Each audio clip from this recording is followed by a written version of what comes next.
Do do do do do do do. Do do do do do do. Do do do do do do do do do.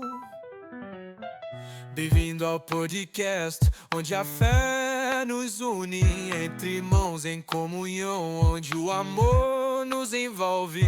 Com Cristo ao nosso lado, somos luz na escuridão. No podcast há esperança em cada coração. Entre irmãos, no podcast encontramos paz na comunhão. Nossa força se faz. Com Cristo ao lado, nosso guia fiel. Entre irmãos, no podcast rumo ao céu.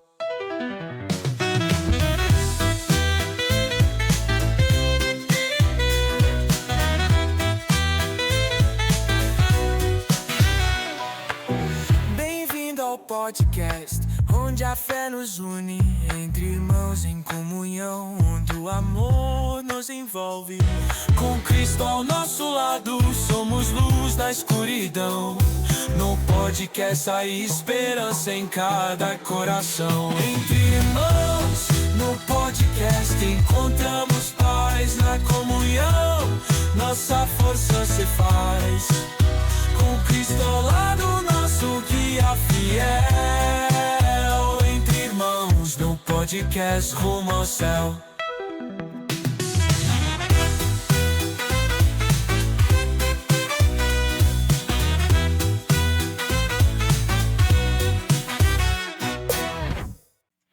Seja bem-vindo, seja bem-vinda para mais um podcast Entre Irmãos.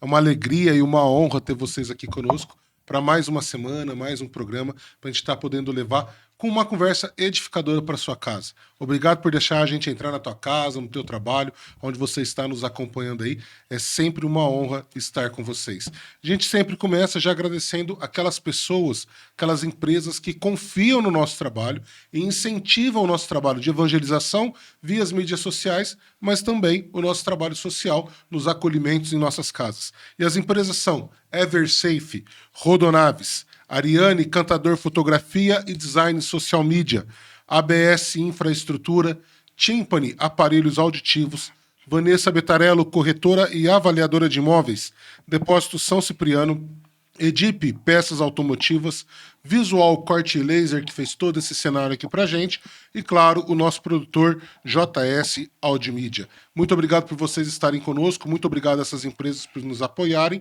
e se você está procurando um espaço para realizar o teu podcast e não tem estúdio, acha que é muito caro, ó, esse espaço aqui está disponível para locação. O preço é justo, é baratinho, é mais para nos ajudar a manter aqui. Pode entrar em contato com a gente, na descrição do vídeo tem aí, tá bom? E você que não curte o nosso canal, vai lá, curte lá, aperta o joinha e também acione o sininho para quando tiver novidades, e são bastante para você estar recebendo. Quero acolher aqui também já conosco, ele que está sempre do meu lado, irmão Francisco, diácono irmão Francisco, seja bem-vindo para mais um episódio. Os nossos cumprimentos a todos vocês que nos acompanham pelo nosso podcast, já toda semana, às segundas-feiras. E hoje uma alegria muito grande receber um grande amigo aqui conosco. A gente vai bater um papo sobre várias coisas envolvendo aí as atividades da nossa igreja, de modo especial aí essa carreira vocacional também dele. Então fica aí conosco que vai ser muito proveitoso. E o nosso convidado de hoje é o pároco da paróquia Nossa Senhora das Graças em Ribeirão, Padre Matheus. Muito bem-vindo, Padre. Uma alegria muito grande estar aqui com vocês nesse podcast. Obrigado, diácono, irmão Francisco, obrigado, Marcão. E muito bom bater um papo, conversar de igreja, de outros assuntos, de coisas. É sempre bom um papo cristão, um papo que edifica, né? Então, muito feliz de estar aqui com vocês e que Deus abençoe a gente e nos ilumine. Amém. A alegria é nossa, e a gente sempre começa com a pergunta Clássica. que o irmão Francisco já faz logo de começo e deixa o nosso convidado sempre coçando a cabeça. Vamos É uma irmão. clássica pergunta, mas é muito simples e fácil responder. Quem é Padre Matheus? Meu Deus. Não vale responder, sou eu. É uma pergunta filosófica extremamente. Bom, Padre Matheus, eu sou nascido na cidade de Sertãozinho, tenho 38 anos e entrei no seminário com 18 anos, no ano de 2000 2005, né, no seminário propedêutico, ainda quando era lá em Jardinópolis, né? Cursei propedêutico, depois fui para o seminário Maria Imaculada em Brodowski e fiz todo os estudos, né? Filosofia, teologia, e foi um tempo muito bom, né? Então, depois desse tempo, eu ordenei diácono em 2013, né? Na paróquia Santa Maria Gorete, onde eu estava fazendo o meu estágio. Até uma coisa curiosa, né? Não tinha bispo quando eu O senhor é terminei. meu parceiro. Somos parceiros, sem bispo, né? Sem bispo, sem papa. Quando o Dom Joviano faleceu, né? E então eu estava no 4º ano de teologia, terminei a teologia, fui morar na paróquia Santa Maria Gorete, o Padre Ângelo, né, me acolheu, e aí fiquei fazendo meu estágio, e naquele ano Dom Moacir chegou como bispo de Ribeirão Preto, arcebispo, né, e ordenei diácono em 2013, depois fui para Altinópolis, ordenei padre na cidade de Sertãozinho, né, no dia 6 de junho de 2014, e fiquei 2 anos em Altinópolis, depois fui para Santo Antônio da Alegria, no ano de 2016. Fiquei lá até 2019 e vim em março de 2019, fui para Ribeirão Preto, né? E tô lá até hoje. Na mesma paróquia, em Ribeirão Preto, até É hoje. isso, até hoje. Na paróquia Nossa Senhora Nossa Senhora das Graças. Graças, Isso. né? Ali do- Vai fazer 6 anos, então, que o senhor Fez tá 6 anos. Fez já 6 anos. 4 de março. Fez 6 anos Ali que eu estou em Ribeirão. lá da Anhanguera, né? Isso. Lá no Parque dos Servidores, ali para cima do Atacadão, subindo a R Nestlé, né? Tá ali. Naqueles bairros lá. Um grande desafio. Eu conheci o senhor cantando. É Não música, canto muito, não. mas é O música. senhor tava falando aqui, né? Eu queria começar com a música, né? Oh, meu Deus do céu. É, Me pegou de não, surpresa mas agora. sabe por quê? Porque o Janderson tá aqui, ele é testemunha. Não que eu seja um crítico, não é isso. É que às vezes as pessoas me veem como assim, ô bicho cri, né? Mas eu queria Mas que o senhor- ele é também. O senhor conhece, né? O senhor conhece Não, bem. Faz tempo que eu conheço. Mas eu penso assim, é sempre bom a gente tocar nesse assunto, porque às vezes tem tantas picuinhas, tantas discussões que são desnecessárias, que poderiam ser evitadas em relação àquilo que é a questão da música religiosa, da música sacra e da música litúrgica. Sim. Né? Porque há uma confusão muito grande. Eu não quero aqui crucificar músicos, pelo amor de Deus, não é isso, né? Eu sei que muitos, às vezes, na boa vontade e por falta de formação, acabam fazendo a coisa errada, mas não porque ele quer fazer errado, porque às vezes ele não teve a formação, ninguém explicou para ele que aquilo era daquele jeito, que não era, etc. e tal. Ou às vezes alguns não têm a humildade de perguntar, né? Então, realmente, às vezes tem músicas belíssimas, bonitas, letras realmente muito boas, mas que não cabe na liturgia daquele momento. Pode caber até numa liturgia de um outro momento e tal. Então, eu queria que o senhor abordasse esse assunto, uma vez que eu sei que o senhor canta muito, canta por aí afora, né? Pena que não trouxe o violão para cantar para nós aqui hoje, né? Tá vendo? É uma coisa que eu não sabia. Sim. Eu conheci o Padre Mateus cantando e canta muito bem, é uma voz muito bonita. Então, conhece um pouquinho disso, e também, é claro, obviamente, na formação no seminário, com certeza estudou isso. O que o senhor acha que está faltando para nós fazermos para que nós não tenhamos, assim, por exemplo, situações que eu vou colocar aqui, uma delas, né? Que eu já vi com bispos, que eu já vi com padres, e vamos falar do nosso quintal, às vezes, né? De a música cantar um hino de louvor e depois o bispo rezar. Quer dizer, aquilo ali, ele não chamou, ele não falou nada, foi muito educado e tal, mas aquilo já é um sinal. Eu estava presente. Você estava presente. Aquilo já é um sinal, Sim. né? Eu vejo assim, eu gosto muito de música, sempre gostei muito de música. Eu comecei a cantar no seminário, não porque por falta de ter pessoas para cantar, eu não cantava, né? Eu sei tocar violão, mas o mínimo, mas cantar, né? Eu sempre gostei de cantar. Mas a música é algo muito importante na vida do ser humano, né? Para nós, né? Acho que Deus deu esse dom para o ser humano em poder compor, em poder cantar, em poder tocar, né? Eu acho que isso eleva a alma. E a gente está vivendo tempos, né, que carece tanto de música boa em todos os sentidos. E também isso afeta, de certa forma, também a própria igreja, né? Então, quando a gente fala assim, que música pode? Que música que se deve? Eu acho que mais do que um pode ou não pode, eu acho que é a oportunidade de cantar isso? Se deve cantar isso?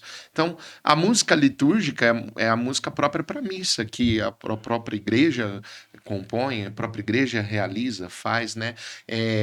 E que nós devemos respeitar. Então, eu dou até um exemplo lá na paróquia, eu por ser pároco, tudo, eu gosto, e por gostar de música, então eu prezo para que na liturgia, né, na missa, as músicas sejam de acordo com aquilo que a igreja pensa, de acordo com aquilo que a igreja ensina, né?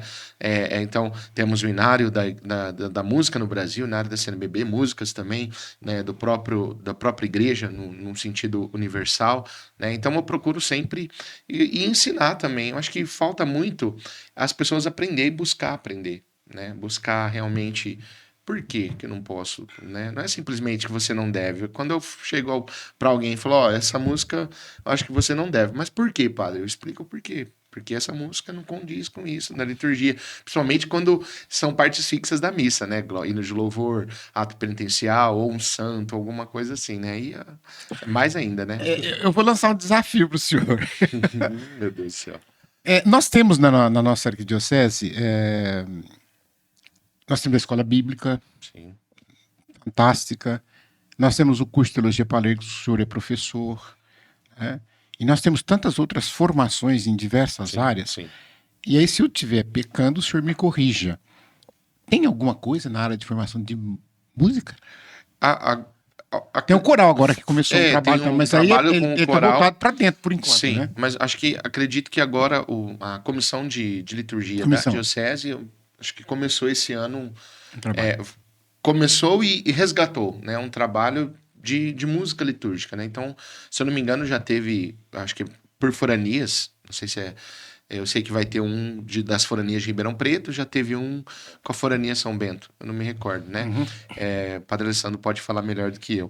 Mas o que eu achei muito interessante que é sobre a música litúrgica, né? Reunindo as pessoas que tocam na missa, né? As pessoas que tocam na igreja. Que às vezes não basta só a boa vontade das pessoas. Muitas vezes a gente necessita da boa vontade, mas por carecermos, né, de às vezes alguém, a gente acaba acolhendo tudo, mas você tem que ensinar, né? Então é importante, então tem esse projeto, né, de música, mas uma escola mesmo de música litúrgica, eu acho que não. Isso não. Mas esses encontros de liturgia. Quando eu falei disso, eu pensei assim, porque quando a gente fala de música, quando nós chegamos aqui no liturgia, a pessoa pensa assim. Então, gente, o músico, ele é um bicho meio complexo. Sim. Então, ou seja, primeiro, quando eu falei, ele tem que ter a formação técnica. Sim. Até o pessoal costuma dizer que parece que os melhores são os da congregação cristã, né? Os melhores músicos, eles estudam música. Aí eles não estão estudando liturgia, Bíblia, não. Eles estudam música. Sim.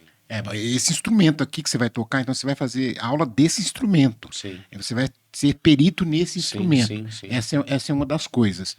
E depois você tem agora, trazendo para o nosso meio, a questão desse casamento com aquilo que a liturgia pede.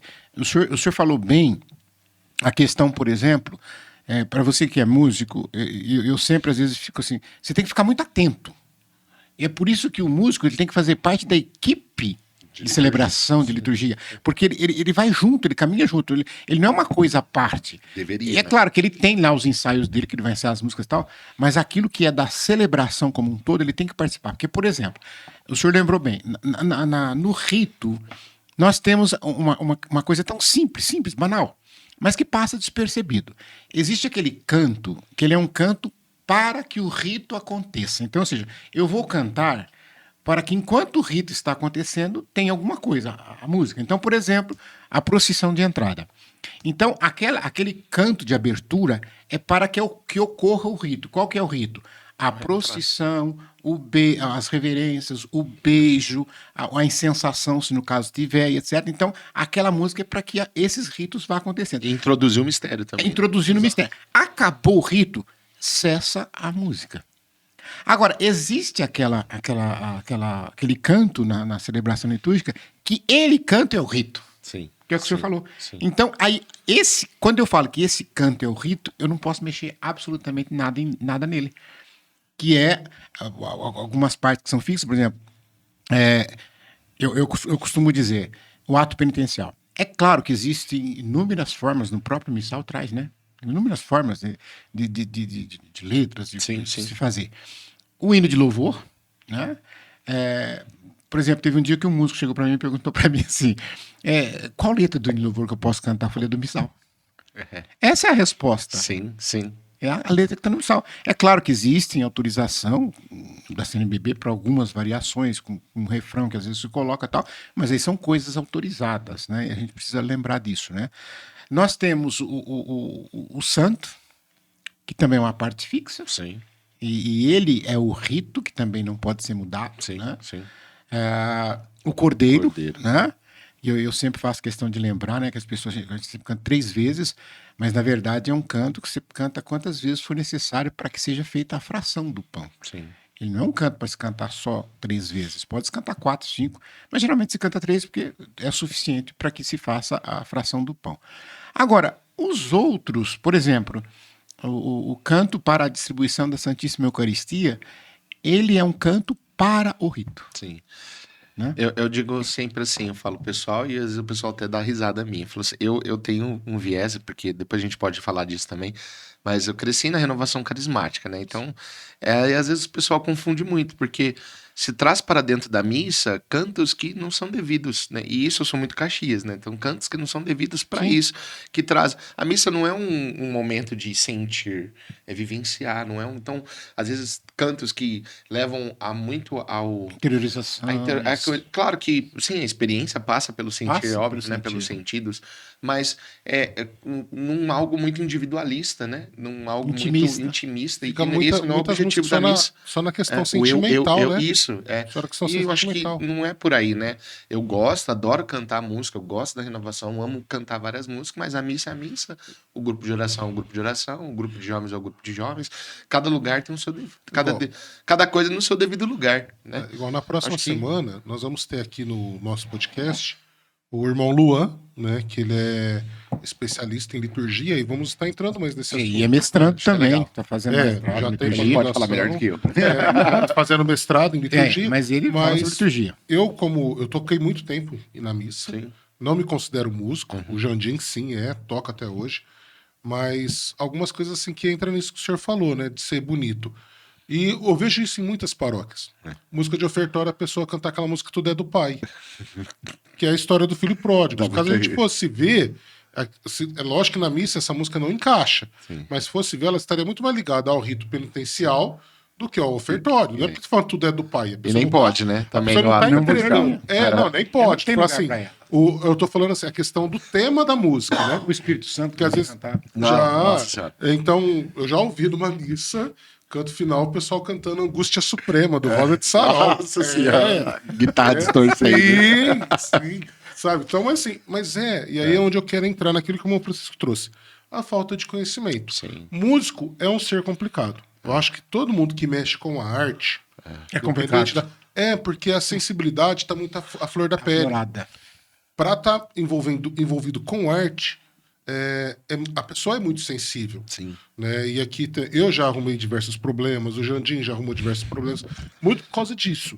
Mas falta formação. Eu vejo nas paróquias que eu participo, que eu participei, sempre tem um dia do mês que é reunião para os ministros.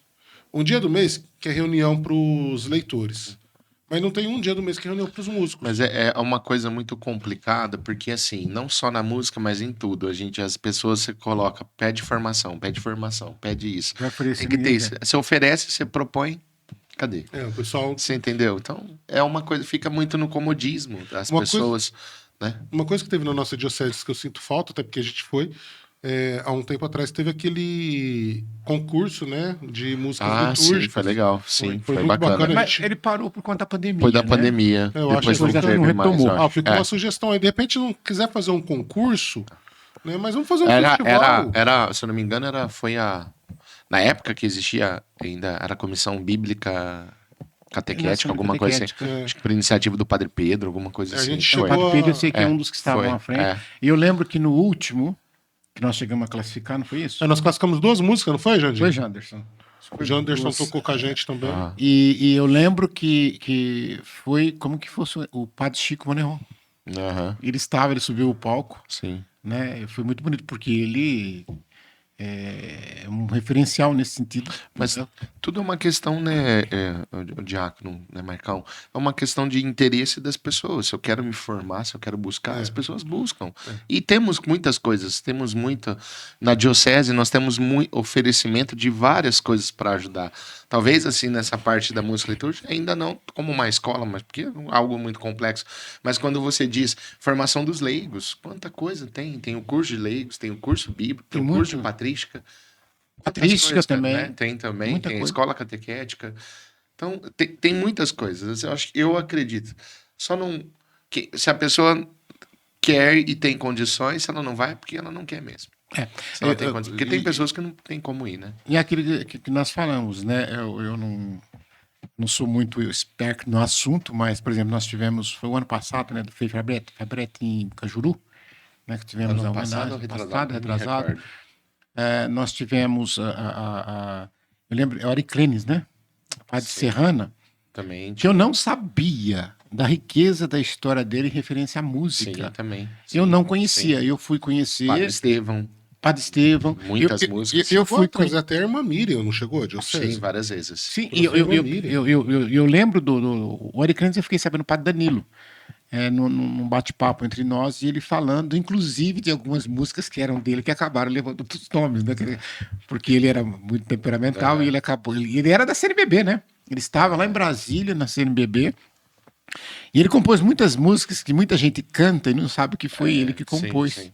Né? Quando o Padre Danilo começou a cantar, eu vim para que todos tenham vida, eu falei, meu Deus, não acredito. E aí ele começou a cantar outras, eu falei, músicas conhecidíssimas que a gente conhece, que é de gente nossa aqui, né? Sim, sim. Então é por isso que a gente faz Não, assim, se a gente pensar nas nossas paróquias, nós temos muitas pessoas muito boas, muitas, muito boas muitas. nas comunidades, pessoas que sabem, conhecem muito, às vezes falta oportunidade para cultivar isso, né? Então, mas tem muita gente boa, tem muita gente que. Não, fica essa ideia aí de um festival, de repente, nós temos quantas foranias na diocese? Agora são 9, né? 9, Nove. 9 Então, foraninhos. Ó, a diocese fazer um festival que não é concurso. Ó, a forania tal vai apresentar 2 músicas de entrada, a forania tal 2 músicas. E aí faz um dia, uma festa, aquela forania se organiza. Fica, aí Isso é bacana. fica aí uma sugestão nossa aí para a diocese fazer. esse E isso é bom. citando coisa nossa, porque aquele dia, naquele festival, foi só. Eu lembro que tinha aberto para diversas músicas litúrgicas. Mas teve tanta música que foi encaminhada que aí no final eles fecharam para ato penitencial. E qual que foi a outra, Jandim? Foi Cordeiro? Glória, Não, não foi o Glória, não. foi um de louvor? Não, porque o Glória, eu lembro que o Glória que a gente escreveu era um rock pauleira e. Olha só, e tá nós falando. tocou. Não, mas a ideia era a letra, não era ali o ritmo. Né? Mas eu acho que foi o Cordeiro e foi o ato penitencial. Né? Então, e surgiu tanta coisa boa, tanta coisa bacana, né? Desde pessoas ali só com violão e um cajón, bandas completas, gente com sanfona, né? Então, assim, bem eclético, né? E que pudemos produzir coisas da diocese. Sim. Né? Mas nós estamos falando da música aí, eu queria que o senhor falou que vem também da espiritualidade da renovação carismática. Sim. Então vamos voltar um pouquinho no tempo e falar como que o senhor se apresentou, falou quem é o senhor, mas como que foi esse despertar para ir para o seminário, o desejo de ser sacerdote, como que foi essa caminhada? Bom, eu sempre fui família religiosa, né? Meu pai, minha mãe, minha avó, sempre, os avós, parte do meu pai, minha avó, parte da minha mãe, né? Sempre me levou para a igreja, né? Sempre estive presente lá em Sertãozinho, na época cresci na paróquia São João Batista, né? E a minha comunidade era São Sebastião, que hoje é paróquia, na época era comunidade, né? O pároco era hoje, então, Dom Wilson Montanari, né? Tem uma pergunta engatilhada aqui. Já secretário, né, da congregação, da secretária de Castelo dos Bispos, né? Na época ele era pároco lá em Sertãozinho.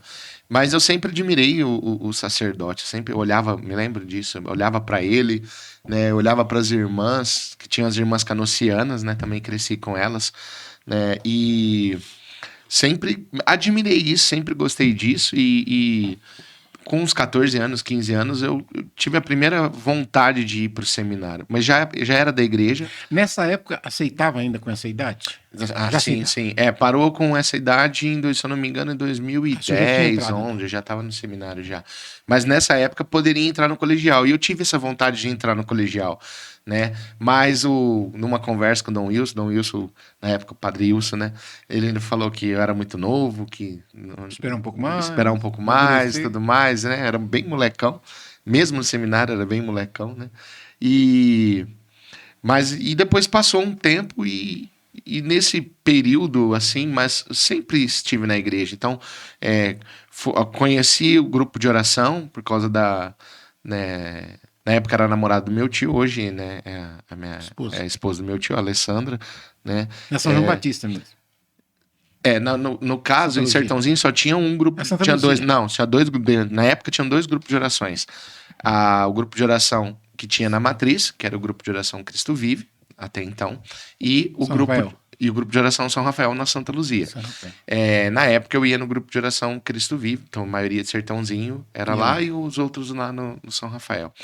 E com 11 anos de idade eu comecei no grupo de oração, claro que não entendia direito, também fiz parte de uma pastoral interessante, era uma pastoral que tinha em Sertãozinho, na Matriz, chamava Pastoral Infantil, com inspiração franciscana. Nossa, por causa, os franciscanos teve muita influência em Sertãozinho por causa do TLC que tem lá em Sertãozinho. Então, na época, o Frei Irineu, que hoje é Dom Irineu, né, que é bispo de Tuiutaba, ele e outros freis vinham muito para Sertãozinho por causa do TLC. Eles estavam em Ribeirão, Eu acho que nessa época ele estava em Ribeirão, na Santo Antônio, isso. Santo Antônio Maria Claré. Maria Claré. É isso. E teve muito contato, então eles levou meio que essa espiritualidade franciscana, e aí criou-se essa pastoral, como se fosse um EJC. Tá. Segue a mesma estrutura do EJC, só que era para criança e adolescente. Era até 14 anos só. Né? Então, de crianças de 7, 8 anos até 13, 14, fazia parte. Comecei nisso, depois o grupo de oração também. E cresci no grupo de oração, fiz parte, tudo. E depois desse período, a primeira vez que eu quis ir, dei uma afastadinha da igreja. Natural, né? De adolescente, não ia tanto na missa, a mãe e o pai pegavam muito no meu pé.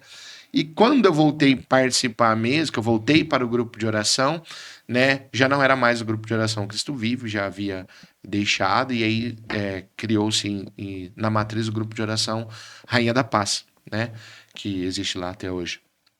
E fiquei, né, nesse grupo, e depois quando eu voltei, né, mais firme, participando do núcleo dos jovens, e voltou novamente esse despertar da vocação, da vontade de ir para o seminário, vontade de ser padre. E aí, em 2004, eu comecei a fazer os encontros vocacionais, né? Mesmo fazendo encontros vocacionais, eu estava meio que namorando, meio decidindo isso. Normal também. Estava fazendo 2 encontros vocacionais. E aí, fui para o seminário em 2005, né? Entrei em 2005. Mas foi mais ou menos assim. Você não entrou com o Dom Arnaldo ainda? Era Dom Arnaldo Ribeiro. Ele que me acolheu no seminário. Tá. E já que o senhor citou o Dom Wilson, né? Eu tinha engatilhado a pergunta aqui. Não é. Uma pergunta, manda pra... Eu nem sabia que o senhor tinha conhecido ele, que tinha tido assim, esse contato próximo. Eu falo, como que é hoje, né? Que tudo indica, seguir-se a tradição, que Dom Wilson Montanari será o próximo cardeal nomeado agora pelo Papa Leão XIV. Isso. Porque foi ele que recebeu, né? Quando dizem lá, né? Quando o Papa Leão XIV foi eleito, o Papa... Oi? Foi eleito. Foi eleito. O Papa Leão XIV pegou o barrete dele e deu a Dom Wilson. E eles dizem que essa tradição já, tipo assim, ó, prepara que o seu próximo... Eu tinha ouvido falar disso só no conclave não sei se no Bento XVI ele fez isso, mas eu sei que no João Paulo eu não lembro. Mas eu sei que no do Francisco ele fez isso ao Lourenço Baldisseri, que era o secretário do Colégio Cardinalício, o mesmo cargo que o Dom Wilson ocupava. Né? Ocupa ainda, né? Mas tudo é uma questão de... Não sei dizer mas assim, como que é real isso. Mas assim, como que é poxa, eu tive contato com Ah, alguém que tá tão próximo. é legal, assim. é uma experiência pessoal de Sertãozinho, deu agora entre esse, entre da morte do Francisco até o conclave, né, aí até a IPTV foi em Sertãozinho, porque- fez Falou no entrevista Fantástico. falou no Fantástico, fez entrevista com pessoas, né, de Sertãozinho, pessoas da época que Ele Dom tem Wilson familiares era padre. ainda. Tem familiares lá, a irmã dele, eu não, acho que não lembro, não me recordo se a dona Dom Wilson é Geni, que era a mãe dele. diocesano? Diocesano. É da nossa diocese. É, da nossa diocese. Sabia. Foi ordenado por Dom Arnaldo. Dom Arnaldo. Isso. Em agosto, não lembro o dia, mas agosto de 89. 89, tá bem antigo já. E aí o Dom fizeram essas entrevistas, né, lá em Sertãozinho com essas pessoas, mas é uma coisa muito é gratificante, é legal, né? Claro que é. Muito. E tem uma coisa muito bacana aqui, Dom Wilson também, né? Meu pai fazia parte da paróquia São João Batista, e eles conhecem desde de moleque, juventude, fazia parte, meu pai e outros, o Milton Meloni de Sertãozinho Milton. também, vários pessoas dali, eles tinham um grupo de jovens muito forte na década de 80 lá em Sertãozinho, então, e Dom Wilson nem era seminarista ainda, nem estava no seminário, ele já liderava esse grupo de jovens, então meu pai, ele e esse pessoal tinham muita amizade, né, então, muito amigos, né, nessa época aí, né, então, cresci, né, nessa época lá em Sertãozinho. Eu lembro que eu, em relação ao Dom Wilson, eu sempre, quando pessoas falam assim, o Dom Wilson, ele é uma pessoa que parece que ele estava no lugar certo, na hora certa. Pode ser. Porque, não, eu digo por quê? Porque não foi só esse Papa agora. Porque quando foi da passagem para Francisco, O Bento XVI Ele já trabalhava, né? ele já trabalhava antigamente se falava congregação, hoje se fala de castério, mas ele trabalhava na congregação para os bispos, como padre, e ele foi aquela ascensão, assim, quer dizer, ele já foi arcebispo. Ele era antes de ter sido nomeado secretário, ele era, como fala, oficial, né? Era oficial. Oficial do dicastério, Oficial de trabalhava, castério, né? e ele já foi alçou como arcebispo com o Papa Francisco, né? Quer dizer, que já estava ali naquela hora. Porque Ele que estava ali. como tinha que quando o Papa Francisco nomeou ele em outubro de 2013, se não me engano. Foi pouco depois do Macio de Maposse, né? Foi em outubro de 2013, se não me engano, dia 12 ou 13 de outubro. Se eu não me engano, foi no dia 12 de outubro, dia de Nossa Senhora Aparecida. Se eu não me engano. Nomeou ele secretário e aí tem que ser bispo, né? Tem que ser bispo. Aí já nomeou ele Já já podia ser recebeu bispo. o título de arcebispo, Ia ser né? bispo, né? Aí ele ordenou em Sertãozinho, em novembro. E, quer dizer, estava ali na hora, no lugar certo. E agora, novamente, o conclave seguinte, Sim. ele Tava está lá. ali. E, se não bastasse, ele está ali para fazer toda aquela, em duas funções, não só como secretário do dicastério dos bispos, mas como vice-carmelino. Vice-carmelino. Fazia a questão de toda, ajudando ali o Ajudar, carmelino, nas execas e tudo mais. E depois, nessa passagem de pegar o barrete e assinar como testemunha, que está Ele faz a parte na de secretariado, diplomação ali entregou do secretariado. para os votos, né? É, As coisas. Ficar dentro do conclave em si não fica. Não, né? não fica, mas no final ele é chamado Sim, sim. e ele assina junto ali, Sim, né? sim. É interessante porque, então, quando a gente fala que ele estava no lugar certo, na hora certa, porque foram 2 conclaves seguidos, onde ele desempenhou esse papel.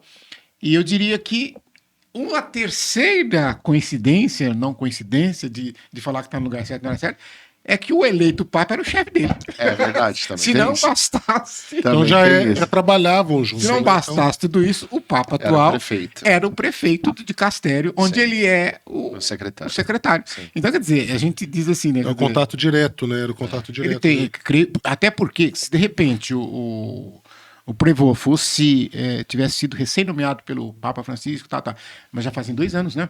É Ele está no 2023. 2023. Então já faz 2 anos que Cardeal ele eles- foi eleito ano passado, né? Mas como ali Mas então, como eles estão prefeito juntos. foi em Então, 2023. já estavam juntos, quer dizer, Sim. Porque o Papa Leão, ele estava aqui ele tava no Peru, né? Foi Aí ele chamado. saiu do Peru para ir para Roma, né? Sim, pro dicastério. de Castério, né? Já que nós falamos de Papa Francisco, eu sei que é muito cedo, um pouquinho, fugindo um pouquinho do assunto que nós estávamos, mas já que você entrou, para a gente ter que voltar, eu sei que ainda muita gente fala assim, está muito fresco ainda, é claro que muita gente nessa hora eu nunca vi tanto palpiteiro, tanto vaticanista, que não é vaticanista coisa nenhuma. Eu costumo dizer que o nosso canal transmitiu esse O anúncio. né? O nosso expert aqui no assunto, o Janderson, né? Ali pela Vatican News. E eu estava assistindo tudo ali, é claro, porque eu parei de fazer tudo que eu estava fazendo. Eu falei, ó, não sei se eu vou ver outro, que eu acho que eu não vou, né? Não tem idade para ver mais conclave, né? Eu quero ver aqui, sedento. Em primeiro lugar, eu queria que o senhor falasse dessa impressão, porque, gente, primeiro, assim, como é que você explica o mundo parado diante de uma chaminé? Se a gente falar isso, Literalmente. parece piada, né? O mundo parou diante de uma chaminé. Não se falava outra coisa, a não ser, e não é a imprensa brasileira, a imprensa mundial. Você podia abrir BBC, você podia abrir ESPN, você podia abrir qualquer canal. Tava todo mundo falando do conclave, estava todo mundo ali com as câmeras. Eu nunca vi, aquela gaivota ficou famosíssima, né? Porque estava tudo em cima dela ali, né? Depois descobriu-se porque ela não saía dali, né? Porque o filhote estava lá. Mas a hora que anuncia, quer dizer, aquele monte de gente chorando, e ali bandeiras de tantos países, crianças, jovens, mulheres, gente correndo. Teve uma entrevista daquela evangélica, né? Que ela fala, eu sou evangélica, mas eu não posso perder esse momento, ela correndo para ver e tal. Isso é uma coisa, essa comoção toda, que eu acredito que isso tudo tenha chamado a atenção, né? E o outro aspecto que depois o senhor puder abordar, uma é essa questão dessa comoção geral, é que na hora que foi para eu falei, eu vou mudar. Aqui no Vaticano eu sei que todo mundo conhece, todo mundo sabe tudo, sabe todos os pormenores. Eu quero ver uma famosa, que eu não vou falar o nome, mas eu quero ver o que vai acontecer. Se não for um desses. Não, aí a hora que for anunciar, né, vemos Papa e tal, a hora que o cara falou Robert Francisco, porque foi pro latino, falou Francis em inglês, falou Francisco, e depois eu falei para você, o cara que tá dizendo, ajuda aí! Quem é, né? Quem é? Ele não sabia. Não sabia quem era. Ele não sabia, que ele está totalmente por fora, porque as pessoas achavam que aquilo ali era uma campanha política, que era direita contra a esquerda, que era.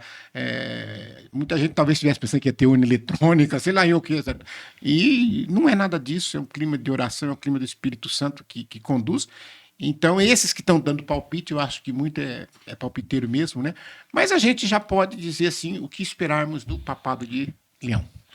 Eu penso assim, sobre essa questão da comoção, é óbvio, é Bonito, claro, né? né? A Igreja Católica, por mais que existam várias coisas, Eu chorei, várias, não vai falar. sei, Não, tô várias emocionado. coisas, várias pessoas críticas e tantas coisas, né? Sempre teve, vai continuar a ter, sempre vai ter, né? Perseguições e, né? Se não existir perseguição, então a igreja não vai para frente. Precisa, né? Das perseguições. Mas eu penso que a igreja tem essa visibilidade, né? Não só por ser o Papa, por ser né? Mas também por ser um chefe de Estado, né? Então tem isso, né? E por ser o líder da Igreja Católica, né? E querendo ou não, isso traz é o Papa, né? É o Papa. Mesmo quem não acredita, parou. Sim, é o líder da maior comunidade mundial, né? Sim.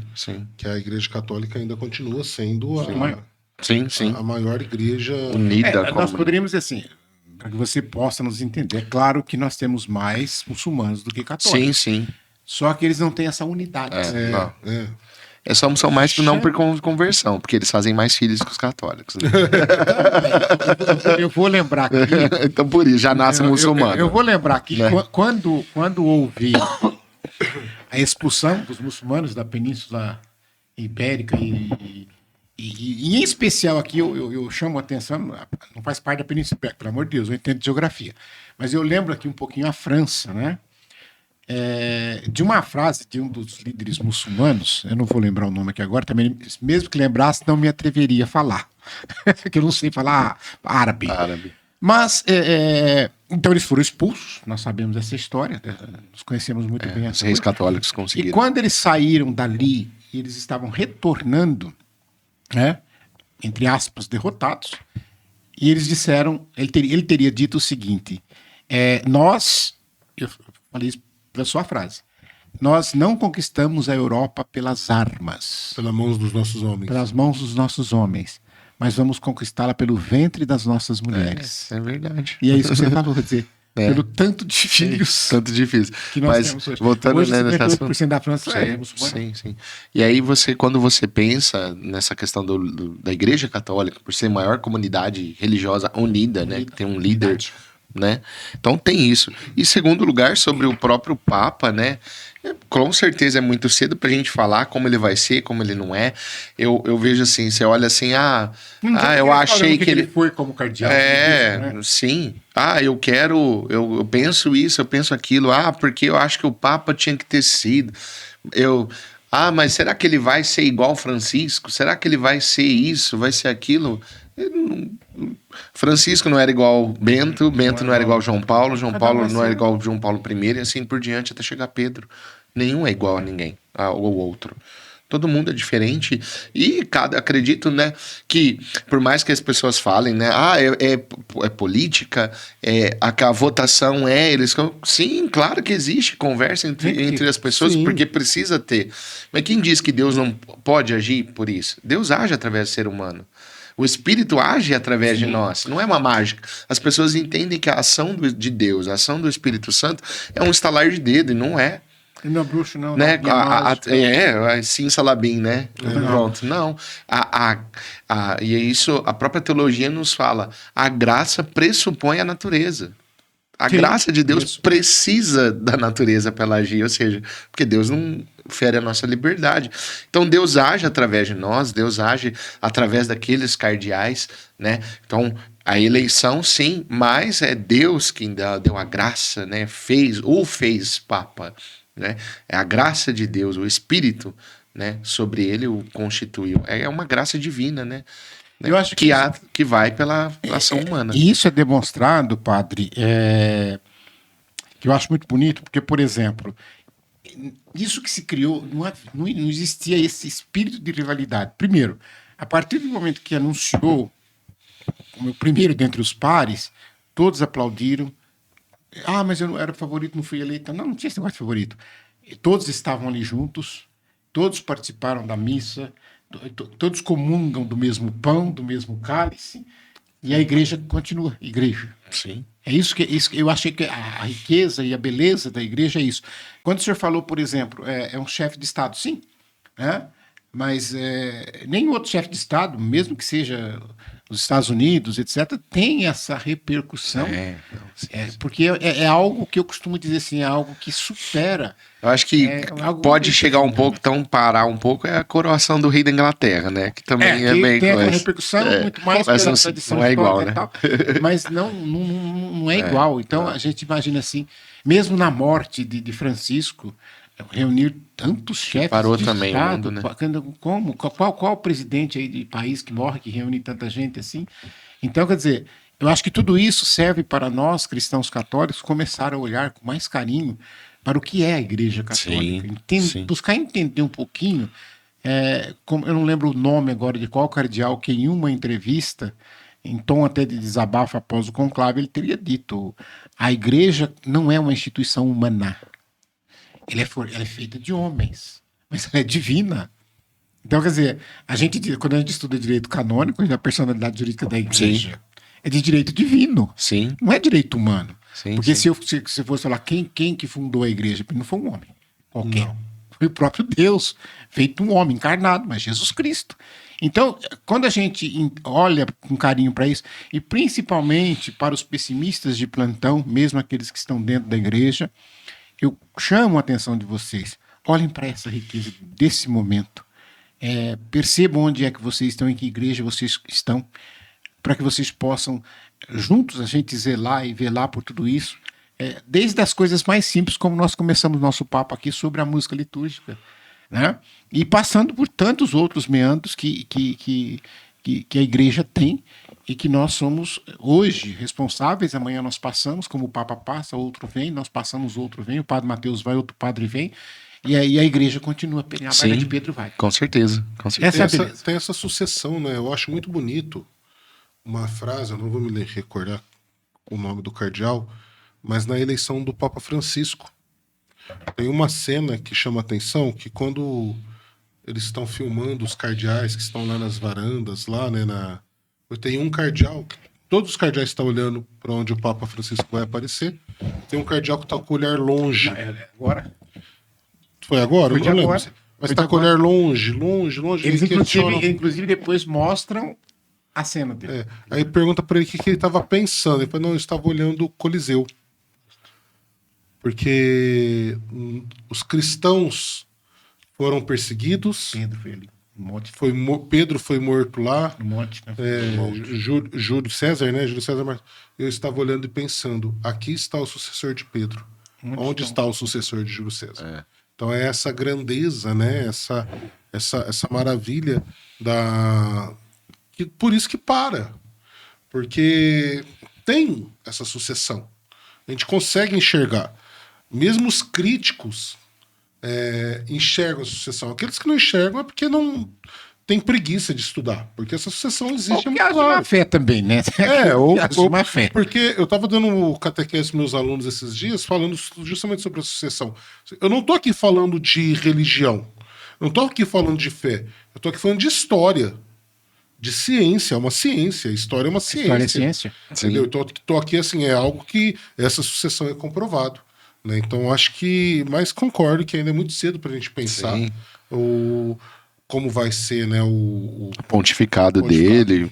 Uma coisa eu acho que ele se mostra, né, talvez até pela formação dele, a minha impressão que eu tenho é que, diferente de outros papas, né, do Francisco, de João Paulo, de Bento, né, como é diferente de todos os outros, mas parece que eu acho que ele talvez é uma pessoa muito direta. Eu tenho essa impressão, que ele vai ser bem direto nas suas posições e colocações, realmente. Sim, talvez.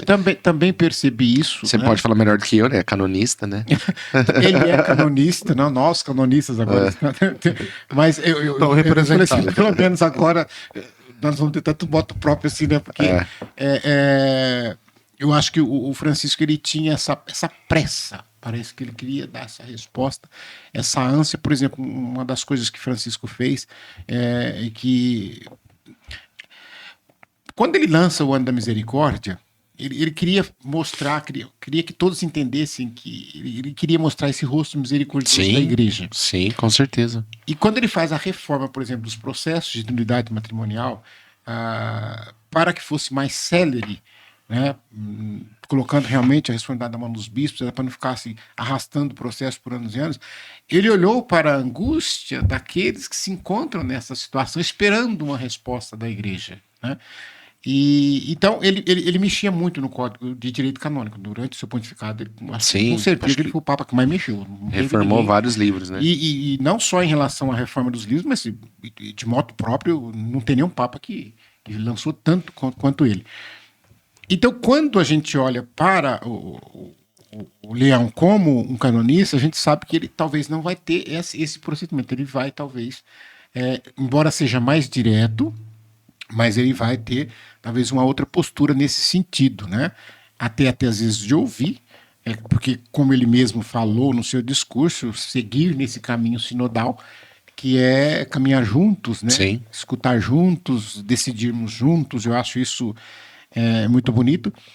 Creio que também influencia um pouco, é claro que Francisco era jesuíta, mas Leão, sendo agostiniano, é uma espiritualidade agostiniana que imprime talvez um outro ritmo de olhar. Eu gostei muito da questão da colocação na pessoa do Cristo, né? Na pessoa de Jesus Cristo como centro de tudo. Porque de repente a gente começa a arrumar tanto penduricalho na nossa fé que de repente Jesus Cristo acaba sendo escondido no meio de tanta coisa, né?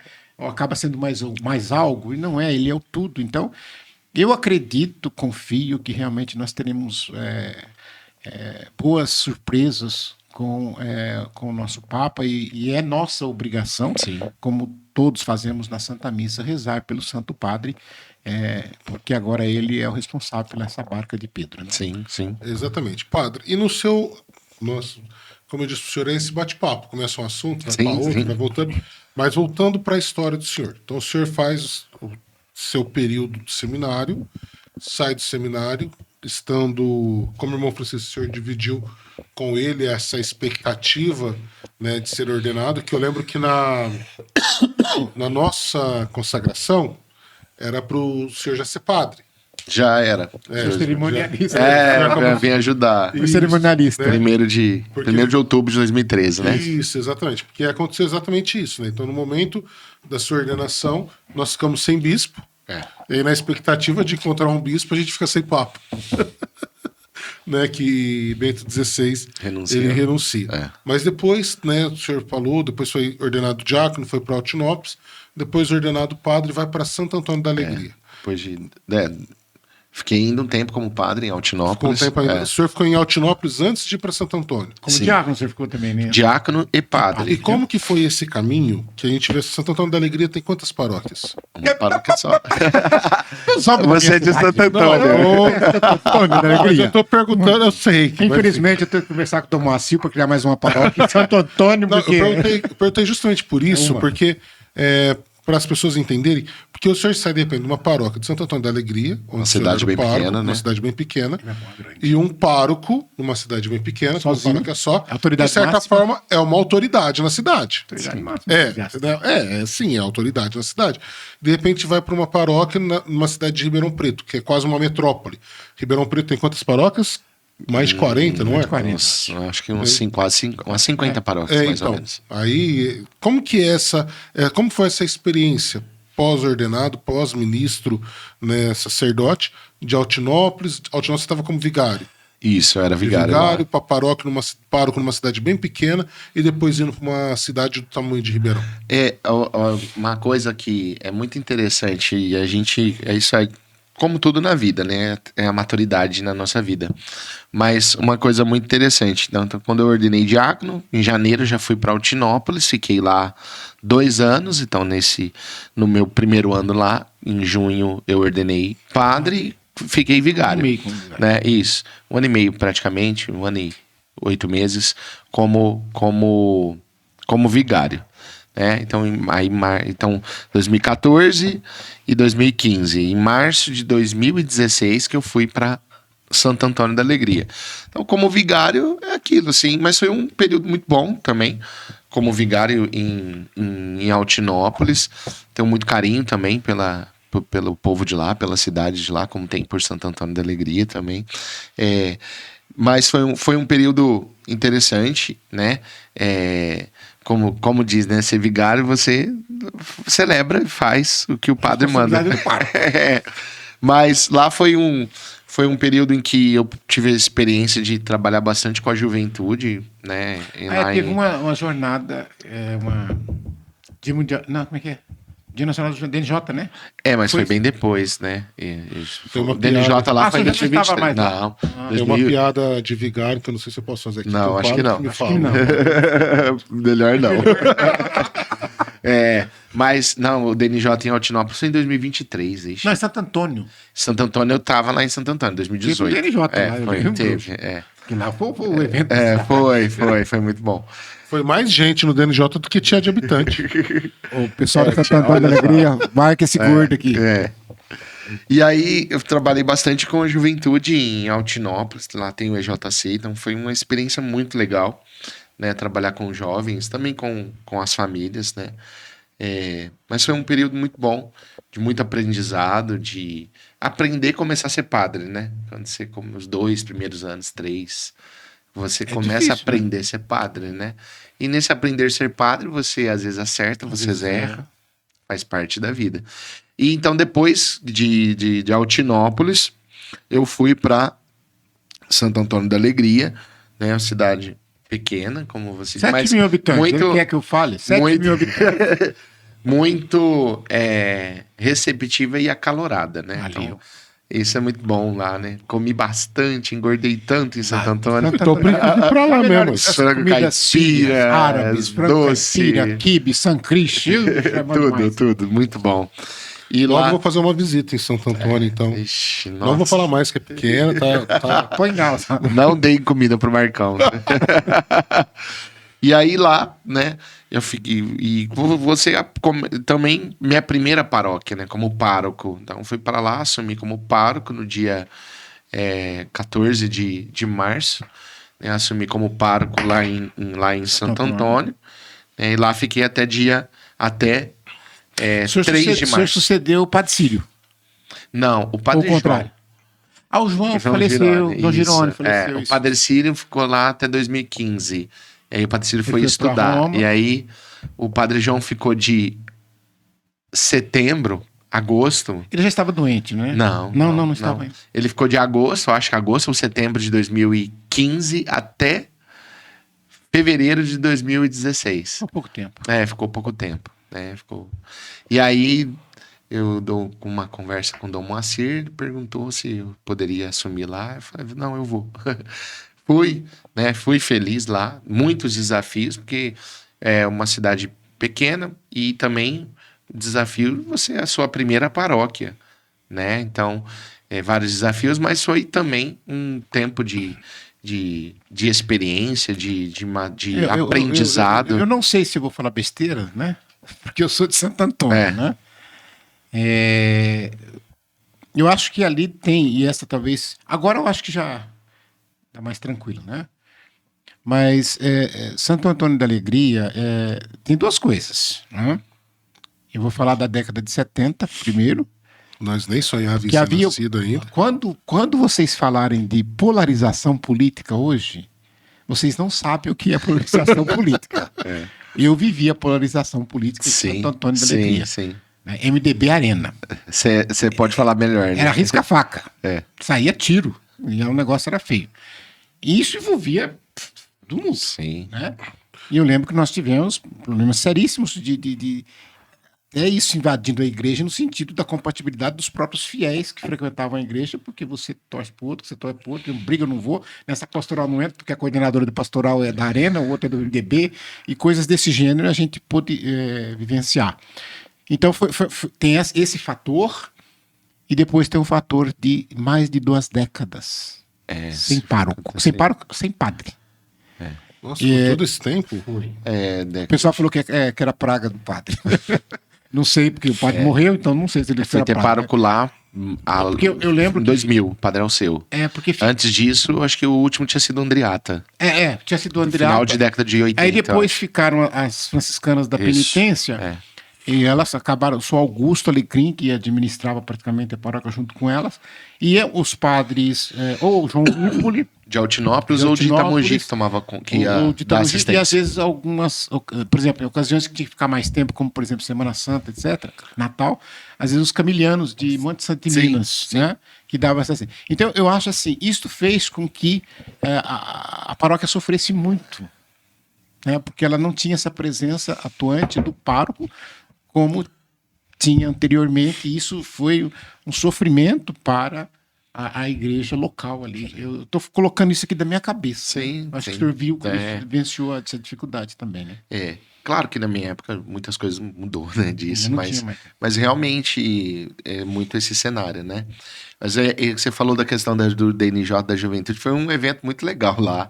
Em 2018, né? Na época, quem era o coordenador do setor juventude era o Padre Anderson, e em 2017 ele chegou em mim e falou: Mateus, chama de Mateus, né? Que nós convivemos no seminário, né?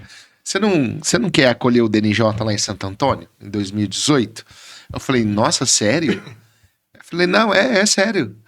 Mas... O senhor tinha grupo de jovens? Tinha, a gente tinha acabado de criar um grupo de jovens lá. A gente fez um acampamento, 80 jovens. A gente fez foi bacana, foi uma experiência legal. E aí, falei assim, mas não, vamos fazer. O setor vai ajudar, tudo.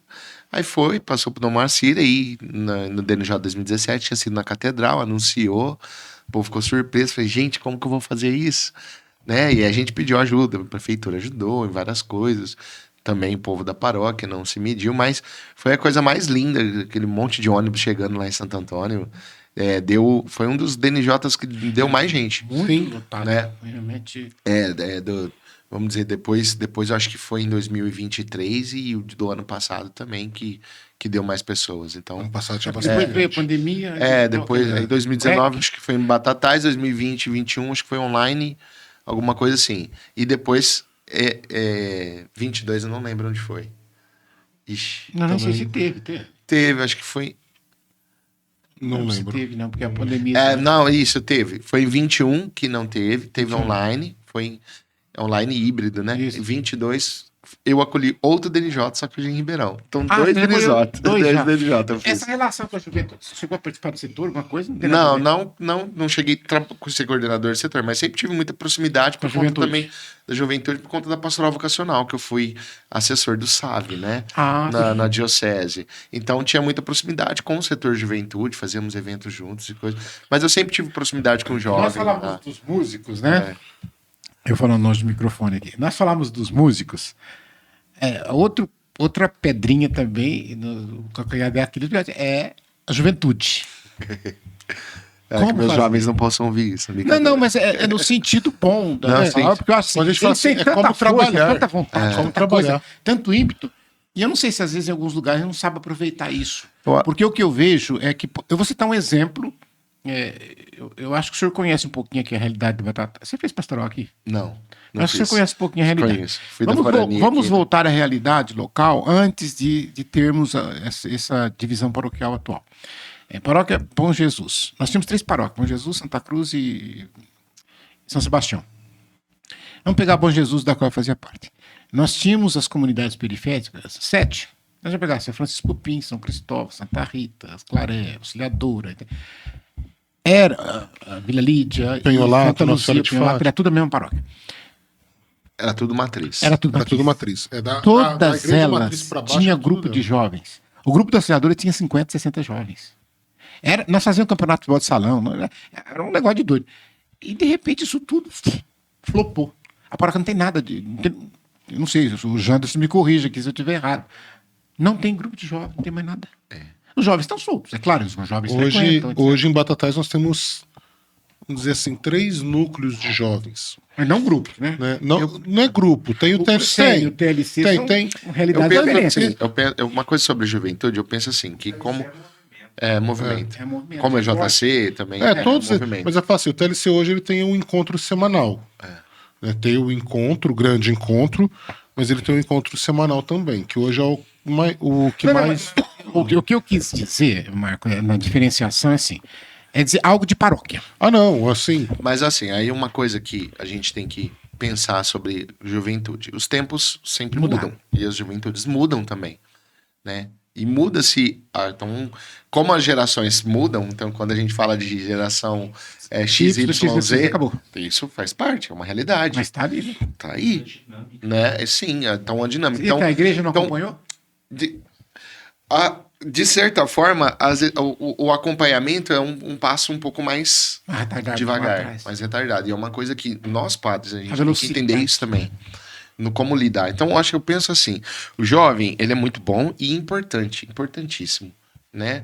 Porque não é somente o futuro, não é eles somente. presente. Eles são presentes, fazem parte. Então, eu penso assim: a gente tem que ter a dinâmica de acolhê-los e de ensiná-los, de ensinar o caminho a seguir. Acolher e também, né, não prender tanto, mas também não deixar muito solto. Você tem que ter esse trato. E aí, uma coisa que eu gosto, eu gosto muito de juventude, né? Mas, assim, pensando nesses 11 anos de padre, como do meu começo lá em Altinópolis e até hoje, e vamos pensar assim, eu vejo que são 3 momentos muito diferentes da minha vida com juventude, né? O período lá de Altinópolis, o período quando eu estava em Santo Antônio e agora o período de Ribeirão. hoje, Ribeirão, principalmente o pós-pandemia. Então, hoje, se a gente esperar essa dinâmica que a gente via de 10 anos Não vai atrás, ser mais. não é igual. Nem é possível trazer Os mais. tempos são outros. Então, aquela coisa de grupo de jovem, semanalmente, tal. Lá na paróquia a gente tem um grupo de jovens, a gente também tem o EJC como um encontro, né? Mas é difícil porque, assim, a realidade é outra do jovem. Para você manter aquela coisa da minha época, de 20 anos atrás, quando eu estava na juventude, né? 20 anos, 20 anos atrás, eu tinha 18 anos. Eu ainda já tinha entrado no seminário. Então, um pouco mais de 20 anos, 22, 23 anos atrás. Na minha época, era uma outra história. Era o grupo de jovens, era o evento. Agora, quantas coisas os jovens têm hoje? Quantas coisas competem? Quanta coisa. Então, você tem que saber lidar com essas realidades de juventude, que, de certa forma, é uma juventude que carece de firmeza. Reflexo do tempo que a gente vive hoje. Líquidos. São mais que líquido, né? Gasoso, né? Gasoso, não é mais nem já não é líquido hoje. líquido. Já passou. Sigma Ball, Então, que vira- quando você pensa isso, então, carece de firmeza. Então, eles têm necessidade de algo que os prendam, mas também existe a fluidez própria, que é própria do tempo, idade da deles idade. também. Então não adianta a gente vai querer, às vezes o pessoal lá fala, pá, tem que pôr esse jovem pra fazer tal coisa. Eu falei, gente, Eles não vão fazer. não vai, porque não é mais assim.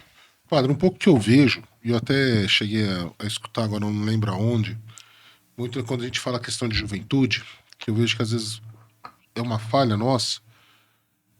Hoje nós temos, penso eu, deveria ser um trabalho dividido com os adolescentes Sim. e outro com a juventude. E por quê? Eu vou explicar aqui, mas não é a mesma coisa. Temos muito mais adolescentes do que jovens. Porque hoje, pra mim, a juventude, ela tá mais velha. Sim. Porque na minha época, na época Não, mas da nossa... só não te cortei, mas fala, juventudes já diferenciou alguma coisa no plural. E eu brinquei uma vez, porque a gente considerava jovem até 18, 19 anos. Ah, não, Aí jovem depois foi até subindo. mais de 30. Sim, idade. Sim. Eu tô com medo de me alcançar daqui a pouco.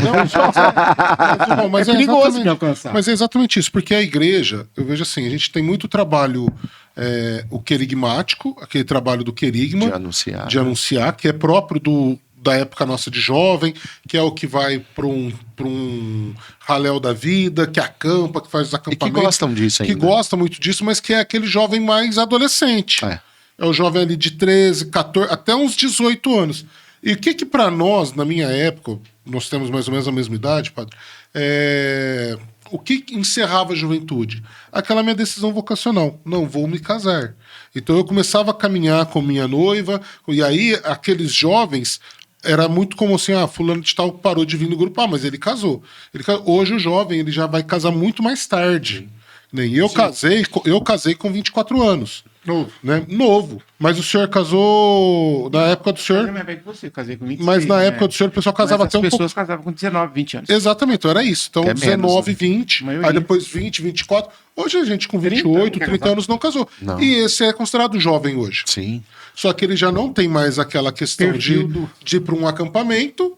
Só que e a igreja também, de repente, não tem nada para. Não é que não tem nada, tem, mas não está sabendo trabalhar essa faixa etária.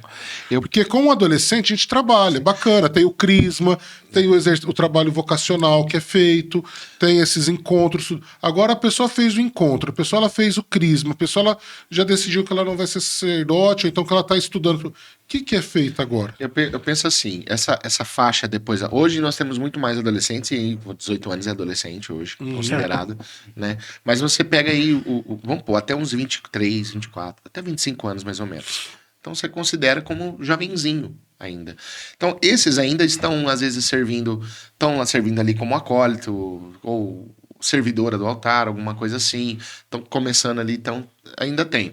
Esses ainda tem gostam muito desses eventos de massa, de coisa, então vai lá, que eu acho que é importante, tem que ter, então teve o The Best agora ali, né, reuniu, então são expressões grandes de juventude, mas a gente fala, cadê os jovens das paróquias? Estão aí. Então, tem um jovem que está na liturgia, tem um jovem que está na catequese, trazendo uma experiência. Porque assim, eu penso que o trabalho com os jovens não tem que ser uma coisa fixa. O grupo de jovem todo sábado ali. Isso não vai mais. Não, até tem. Foi. Até tem para esses que estão começando. Que é os adolescentes. Os que eu falei, que adolescentes. vocês estão Esse é o vindo, né? espaço para eles que estão né? se inserindo, estão saindo ali da crisma, estão coisando, é um espaço ali. Mas agora a pessoa, não, então, lá tem experiência, trazendo a minha realidade. Tem experiência na catequese, muitos que estão terminando a crisma, a gente chama de anjo, né, que são os ajudantes. A gente fala lá na paróquia. Não fala Experiência fora? legal. Não, Não na é. catequese. Catequese. Não são catequistas. Eles não têm uma Auxiliares. turma. Auxiliar, nós chamamos de A anjo. gente fala auxiliar aqui. Então tem muito ali, tem meninos de 12, 13 anos que já estão ajudando na catequese. Então estão inseridos. Os jovens estão aí. A gente precisa olhar. ter esse olhar. Então, lá na paróquia, eu procuro, então, sempre, vamos fazer, criar um evento, criar uma dinâmica, alguma coisa, né, para fazer um movimento aqui, outro ali, para às vezes dar um up.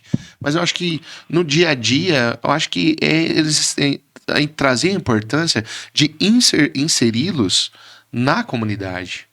Né? Aquele tempo de grupo de jovem que era da nossa época é muito diferente de hoje e talvez não é mais essa dinâmica. Eu até acho que ainda tem. Não, sim, como eu tenho. Só que é até esse limite de idade. E eu vejo isso até por causa da minha filha. Minha filha ela já fez 2 encontros, ela fez o TLC, depois ela fez o outro encontro. Ela falou assim, pai, é a mesma coisa. Aí ela vai no grupo de jovens, eu brigo com ela pra ela ir, ela vai, ela gosta. Mas ela fala assim, pai, eu não quero ir, porque ela vai... mais do mesmo. Quer dizer, ela já passou daquela idade, porque o grupo de jovens é o querigma, é o anúncio, é o emocional, né? Agora passou. E aí eu falo, o que eu sinto como leigo, e até por ela, eu falo, tá, e da agora pra frente, o que é que ela faz? Né? Então eu vejo assim, ela tem um vazio de ação na paróquia ali que fica... Ela e os outros nessa faixa etária que ficam um pouco perdidos. Eu acho que aí nós padres temos que procurar inserir em alguma coisa. Liturgia, catequese, trazer alguma coisa, minha missão, não sei. Precisaríamos de encontrar, porque a maioria das pastorais, eles vão olhar no pastoral do dízimo. Tem 2 adolescentes na pastoral do dízimo. tem? Entrou agora, recentemente. Já Eu achei um negócio totalmente atípico, diferente. Quiseram entrar. Padre, a gente pode ir na pastoral do dízimo? Eu fiz até uma cara interessante. Ué, vocês querem? A gente quer. Pode. Então vai. Olha aí, que legal. Interessante, né? No apostolado da oração tem jovens. Não, porque eu lembro que tinha a Legião de Maria Mirim. Tem 3. E hoje a gente vê muito pouco isso. Porque tem o apostolado Mirim, tem a Legião de Maria também, que é Mirim e tal. E são muito poucos. Mas também voltamos àquela história. São adolescentes. São adolescentes. São adolescentes. Não é essa faixa etária, 24, 25, 26 anos, que realmente. E geralmente alguns essa vão à faixa etária missa. estão o quê? Estão trabalhando muito, estão estudando muito. Então Trabalhando. também, O cara entendeu? trabalha o dia inteiro, vai para a escola, fica até 11 horas da noite, chega o fim de semana, quer descansar, então vai à missa. E quando você olha para os eventos, por exemplo, da nossa diocese de juventude, a grande maioria são os adolescentes. É Sim. molecadinha, né? Eu trabalhei no último DNJ em Ribeirão, que a gente pôs a barraca lá. Sim. É a molecadinha mesmo. Mas são Geralmente tem um jovem um pouco mais velho que acaba tomando conta dos demais. São os responsáveis, né? E aí, essas coisas, eles adoram. Vai, faz ônibus, tal. Agora Joga tem aquele esse, né? pó colorido pra cima. Fizemos lá em Santo Antônio. Aquela coisa. O Holy Place. Não, Holy Place é o que Tem daqui. Holy Place aqui, isso. Holy... Esqueci o nome. E agora, que nem você vê, a gente tá falando do Holy Place, né? O Holy Place é que acaba levando um jovem um pouco mais velho. Mais velho. né? Mas ele vem com uma proposta um pouquinho diferenciada. Nem eu vi também em Altinópolis um grupo que tem uma proposta diferenciada que eu achei tão bonito, assim, uma proposta da formação, né? do ensino, do estudar, de aprofundar nas coisas da igreja, naquilo que o magistério ensina, na Sagrada Escritura, etc. e tal. Quer dizer, eu acho isso importantíssimo, né? Porque são pessoas mais maduras, não é esse grupo de adolescentes, mas são pessoas já que estão acima dos 20 anos, etc. Então eu acho isso bonito, porque eles estão buscando isso, conhecimento, e que dá base, alicerce para não falar que qualquer vento vai levar, que eu acho que é o que acontece muito hoje. Quando eu bato muito na tecla da formação, a minha preocupação é essa. Quem não é bem formado, quem não se preocupa com a formação, vai acontecer de que qualquer evento acaba levando a pessoa, às vezes, a pessoa fala, saiu de religião, mudou de religião. O pior é que às vezes sai e não vai para lugar nenhum, que é o que a gente vê muito hoje, né? Mas mudando de alhos para bugalhos, vamos lá. Mudar? Claro. O senhor está numa paróquia de periferia.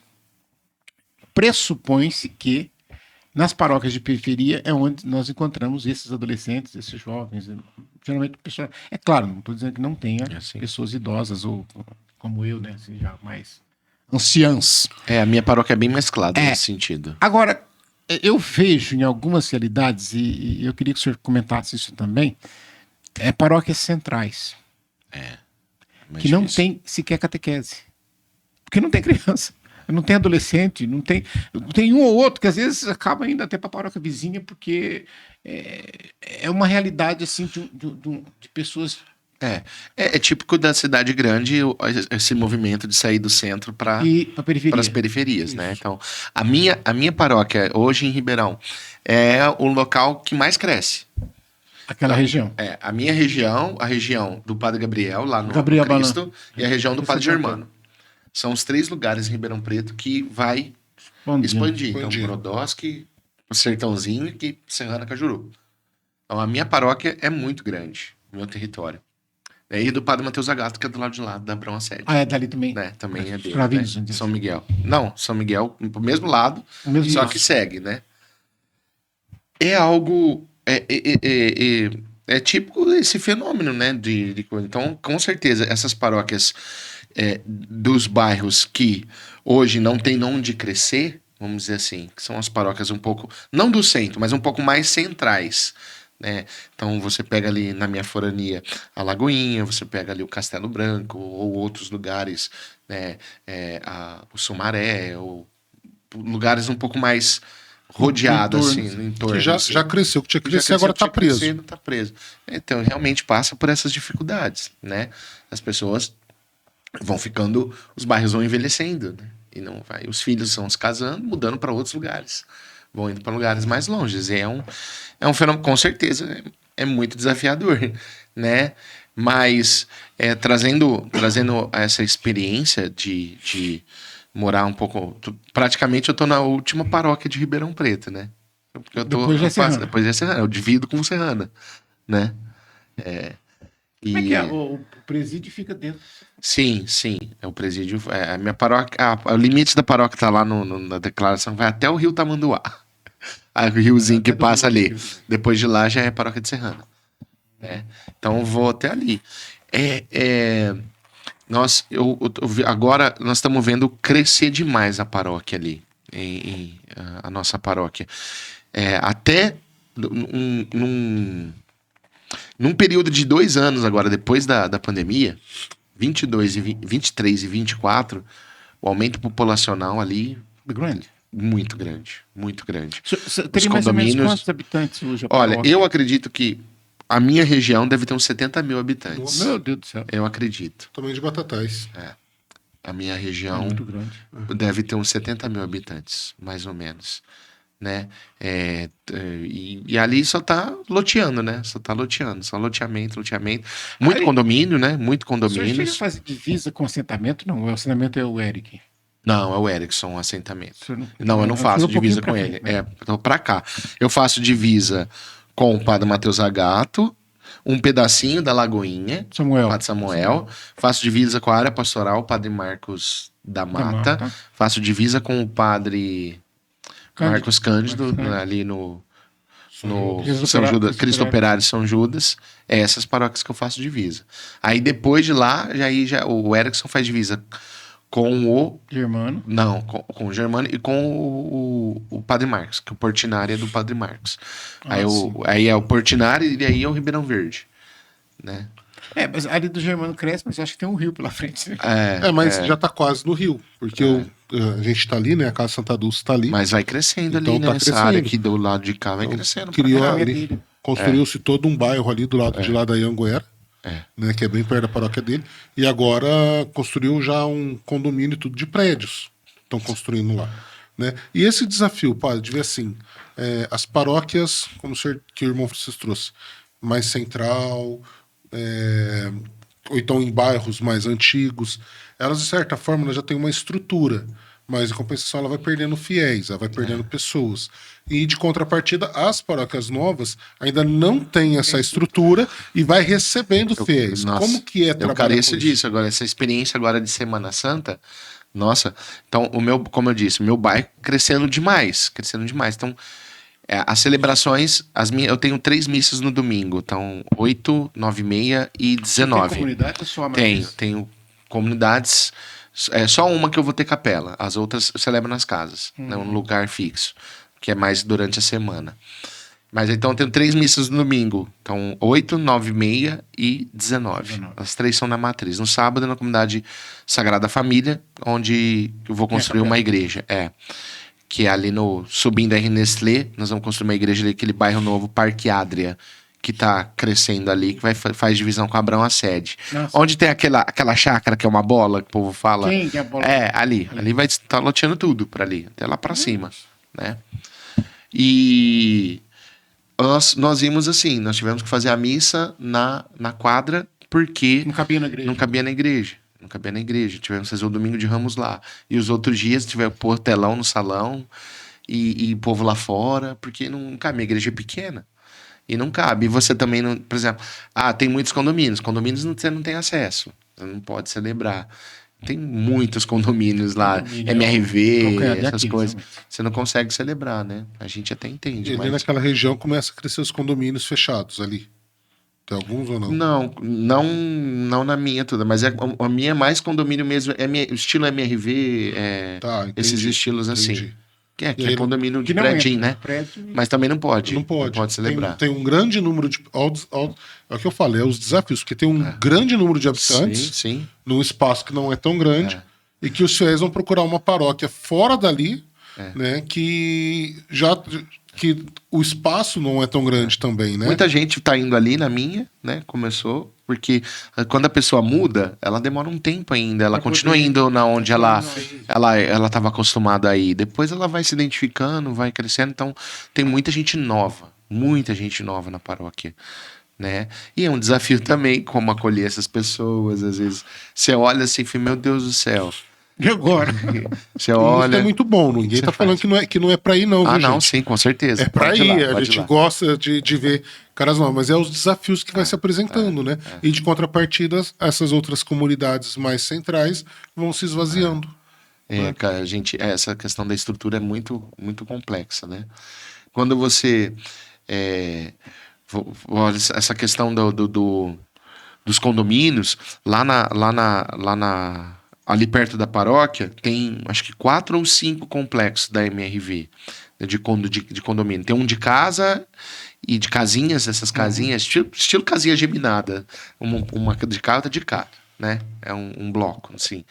E tem acho que mais 4 de prédios. Cada um desses prédios é mais ou menos 300 apartamentos. Meu Deus. Mais ou menos. Não vai, 250, 300 apartamentos. Põe 2 pessoas por apartamento, no mínimo. O outro é 600, 700 pessoas. 700 pessoas. Claro que não é todo mundo que é católico, mas a gente tá falando em habitante. Se a gente colocar Então- a média 50%, nós estamos falando de 300, média Então- do IBGE, né? Então, 350 católicos chegando. É, Não é? é aquele que procura sacramento, né? sim. Casar, que não sei o quê. Sim. O senhor falou dessa expansão, essa dificuldade que o senhor tem. Aí eu me veio 2 coisas. Eu vou perguntar uma, depois eu perguntar outra, porque senão. Primeiro, como é, por exemplo, a gente vê aqui em Batatais o avanço de igrejas de outras denominações, que vai abrindo, porque sim.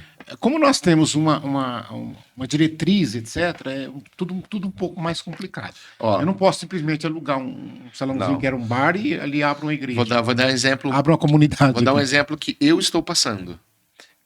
Ali do lado de lá, sabe onde onde vai pro portal dos IPs? Sim. Ali. Então tá aqui do lado esquerdo, indo pra Serrano, do lado esquerdo aqui tá o portal dos IPs, Recreio Internacional. Do lado de lá surgiu um bairro novo que chama Santa Iria. Do lado de lá Santa Iria, da Brão Serra, ali da perto de direita. Com. Isso. Ali. Eu não lembro, acho que são 800 casas. Eu não lembro quantas são. É muita casa. Só que ali não é minha paróquia. Ali é do Zagato. Ali é do Zagato. Só que tem uma questão. Está longe, bem mais longe. Estão indo lá na minha paróquia. Muitas pessoas estão indo lá. Aí uma paroquiana minha que mudou pra lá, morava no portal, mudou pra lá. Ela me mandou uma coisa de uma igreja. Venha para o culto na rua. Já tá, entendeu? Na rua. Na rua. Agora, toda semana, vamos ter o culto aqui na rua. Na rua tal, em frente à casa tal. Você entendeu?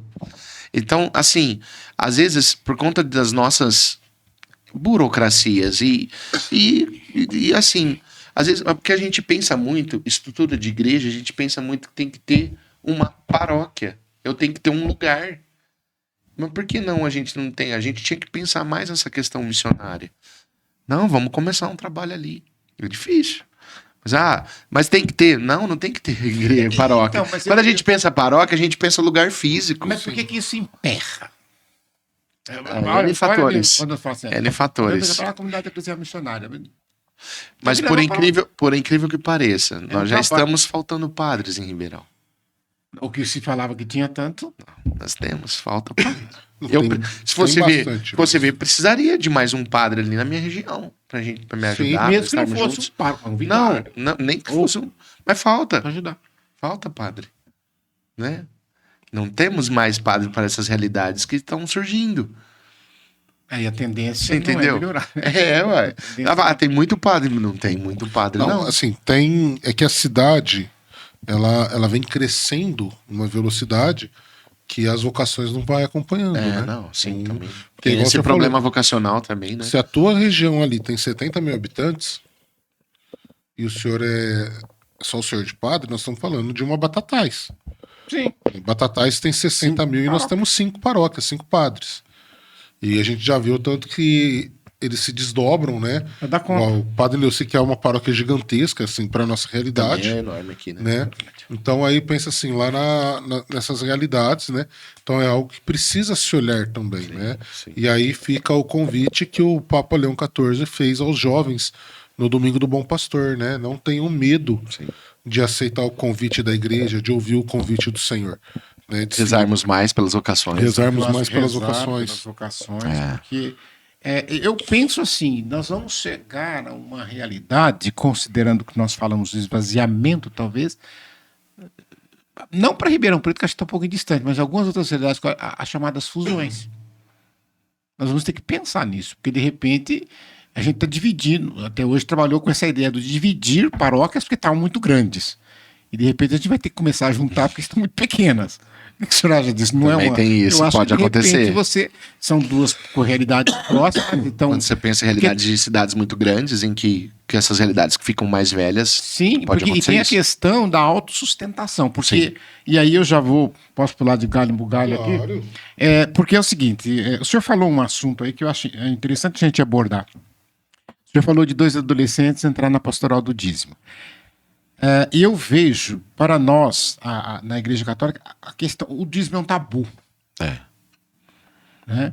E que a gente não consegue desmistificar isso. Eu vou citar Claro, eu acho que é realidade por realidade, né? Nossa realidade de Ribeirão Preto, na nossa arquidiocese, é uma realidade que conta muito mais com festa do que com entendimento em evento do que isso. Você pega outras realidades, como, por exemplo, o próprio Dom Moacir pode dizer melhor que nós, São José dos Campos. São José dos Campos. Né? As paróquias mais pobres, o dízimo é altíssimo. Se mantém. Se mantém. Mas paróquias mais pobres que nós temos em Ribeirão. Eu chamo a atenção... Essa consciência, né? Consciência de Eu dízimo. chamo a atenção para você que está nos vendo, você que aqui falando, pedindo aqui licença para quem não é, mas falando para os cristãos católicos, de buscar conhecimento, de buscar entender melhor essa questão de como a Igreja Católica olha para o dízimo. Primeiro, nas paróquias, nós sabemos que inclusive vai ter um encontro agora, né, do dízimo, acho que é o Padre Carmona que está à frente, né? Semana do dízimo. Tentando buscar essa conscientização. Então, se na paróquia tem a pastoral do dízimo, tentar buscar essa compreensão melhor do que seja o dízimo, não encará-lo como essa obrigação, como se fosse uma prestação da televisão que eu comprei, que eu tenho que pagar, senão meu nome vai para o Serasa, vai para o SPC, ou porque se eu não pagar eu tenho que confessar, não posso comungar porque não pode. Então, desmistificar tudo isso. Só que volta à questão da formação em relação a isso. Mas, por outro lado, a gente fala assim, na questão do tabu que eu falei, porque a pessoa cravou os 10% ali e ficou aquilo ali. E que não é 10%. Não é né? isso, gente. A igreja nunca falou isso. Não é esse o ensinamento da igreja. Então, a primeira coisa é buscar este entendimento. Agora, às vezes, do lado de cá também tem isso. Por exemplo, eu vou citar um exemplo. Quando nós tivemos aquelas discussões na reunião do clero sobre a questão do dízimo, E eu confesso que eu me encantei. Quando o padre, Paraná, né? Santa Catarina, que ele veio, fez uma exposição, etc. Depois parece que ele ficou doente. Cristóvão Yubel. Isso. E aí, uma pessoa disse assim: não, mas pra que fazer encontro, fazer formação? Já faz 30 anos que eu tô no apostolado de dízimo, conheço tudo. E o que a pessoa conhece? Ela arrecada. E não é isso. O dízimo não é arrecadar dinheiro. Não é, O em dízimo é primeiro comunhão, lugar, não é é participação. captação de recurso. Não é captação de recurso. Tem tantas outras formas de captar recursos, mas agora, quer dizer, não primeiro, é o comprometimento, é o compromisso, é a comunhão, é a participação. Quer dizer, como diz o outro, estamos juntos? Sim. Né? Então vamos partilhar e vamos fazer isso aqui funcionar. Vamos repartir, né? Essa ideia é que a gente... Eu vou dizer uma coisa assim, que às vezes pode ser polêmico, né? Não tem polêmico, problema. mas A gente gosta. depois, a gente fala. Jandes, depois você edita, tá bom? Mas uma coisa que é polêmica, eu falo até uma questão de que, assim, nós temos o crescimento. Eu tô fazendo a experiência agora, eu fiz em novembro, tô fazendo agora em maio, do mês do dízimo, né? Tô fazendo agora, né? E toda missa nós estamos fazendo uma mensagem, tal. Quantas pessoas novas estão aderindo ao dízimo? Pessoas que estão chegando na paróquia, né? E aí eu digo isso não só na minha, mas quando a gente olha pro geral. Quantas pessoas que são de dentro e não são dizimistas? Não. Você entendeu? Não são. Quem entende que... Eu não preciso. Aí entra a questão da comunhão e da participação. Por quê? Já que eu sou coordenador de pastoral, então eu já dou o meu tempo, então não preciso. Não é essa a ideia. Falta compreensão. muitas vezes. Eu sou diácono, eu não sou dizimista. Não sou é. padre. Se você é diácono e for dizimista, eu tenho que ser tá dizimista, dando mau exemplo. Sim. O padre. Então, todos nós temos que entender, eu faço parte disso aqui. Eu lembro que quando o padre Barcelos esteve aqui, né? E ele falava que quando Dom Moacir falou para ele era diácono ainda, que assim que ele ordenasse, se ele aceitava ir para Manaus, e ele aceitou, a partir daquele momento ele já começou a pagar o dízimo lá na paróquia de Manaus, ainda estando em Ribeirão. Então é essa consciência de que ali é um todo, né? Nada cai do céu. Às vezes a impressão que eu tenho é que muitos fiéis ainda acham que a Igreja Católica é mantida pelo Estado. E não é. O padroado já acabou, Então, gente. Ou pela então, diocese. aquela luz que está acesa, ela tem um custo. Sim. Né? Ou a igreja limpa tem um custo. Hoje, devido à correria do dia a dia, é difícil a paróquia que tem uma pessoa, duas pessoas que falam assim, não, eu vou lá voluntariamente manter a igreja limpa. Não tem, tudo difícil. isso temos que É pagar. difícil. Então, assim, o dízimo, essa partilha, é uma consciência que não precisa ser 10%, que aqui ele falou, jamais foi colocado isso, Sim. mas eu convido a quem está nos assistindo, quem está nos acompanhando, que não é dizimista, a começar a ser. Vê aquilo que você pode contribuir, vê aquilo que você pode devolver a Deus, né? Vê aquilo que você pode levar a Deus, para que possa partilhar aquilo que a paróquia precisa. Afinal de contas, é tão gostoso, né? Eu estou indo na missa, eu participo de uma paróquia aqui, sou catequista, tudo, mas até por causa de horário de missa, a gente tem filho pequeno, às vezes a gente vai se acomodando, né? Eu gosto muito de uma igreja aqui porque tem ar-condicionado. E eu sinto muito calor, né? Olha, Então, que pecado. então, aquilo ali. Vai não, queimar no inferno, você viu que é quente. Mas eu falo assim, então quer dizer, aquilo ali tem um custo, teve um valor. com certeza. Né? Mas a paróquia faz bingo, faz rifa, faz, porque que o bom, se dízimo não precisasse ainda fazer não. isso. É que eu ainda acho assim, poderia se fazer uma grande quermesse, mas quermesse por investimento. Mas no sentido de confraternização, é claro. confraternizar. Que você vai comprar coisa, não vai estar de graça. Confraternizar e Vai investir. arrecadar alguma coisa, mas eu acho assim, de ser um momento de confraternização, tudo. Hoje, o que nós vemos? Porque se existe uma coisa que dá mais trabalho do que quermesse, eu tô pra conhecer. Nossa senhora. Eu adoro tô pra quermesse. conhecer. E estou tendo quermesse, Eu tô mas, vendo, pelo meu amor pai de lá Deus. tem questão, vai pra Eu Ribeirão, adoro todo dia da compra quermesse. isso, acabou isso, acabou aquilo, busca aí pra... E a quermesse, as pessoas trabalham. E são os mesmos sempre. São as mesmas pessoas, eu fico olhando. Alguém fala, você vai vir na quermesse? Bom, eu já não vou porque minhas tromboses não permitem muito mais coisa, né? Vai ficar em pé lá com as duas pernas andando para lá para cá, daqui a pouco no outro dia o pé tá desse tamanho. Mas eu penso o seguinte: as pessoas ficam ali, ficam naquelas senhoras, elas vão na quarta, na quinta para temperar frango, para fazer massa, para fazer salgado, fazer não sei o quê. E à noite tá lá. Aí quando chega no sábado, e no sexto sábado, e às vezes em alguns lugares sexta, sábado, domingo, elas têm que estar ali 4 horas da tarde, 5 horas, porque elas têm que começar a fritar, elas têm que começar a fazer as coisas, etc. E tal, montar o que tem que montar, pizza, não sei o quê, papapá. E aí aquilo elas varam até 1h30, 2 horas da manhã. E no outro dia ela tem que voltar a fazer a mesma coisa. Ela tem a casa dela, ela tem que fazer comida pro marido, pros filhos que trabalham, que estudam, etc. E tal. E digo mais, ela tem que ir na missa dominical. Porque a quermesse não substitui missa. Então é tudo muito complicado. Sim. Então, é claro, precisa do dinheiro? Precisa. Agora, se nós tivéssemos esta consciência da questão do dízimo, como partilha, como gratidão, como participação, como comunhão. Então, eu vou citar aqui, eu não gosto de falar números não, né? Porque a pessoa fala assim, eu ganho 3 mil reais, vou ter que dar 300 conto para a paróquia. Imagina, de jeito nenhum. Não é assim. Se você realmente, a palavra correta não é pagar. Você não está pagando nada. Né? Você não comprou nada, mas eu tenho que pagar. Não. Você não está comprando salvação.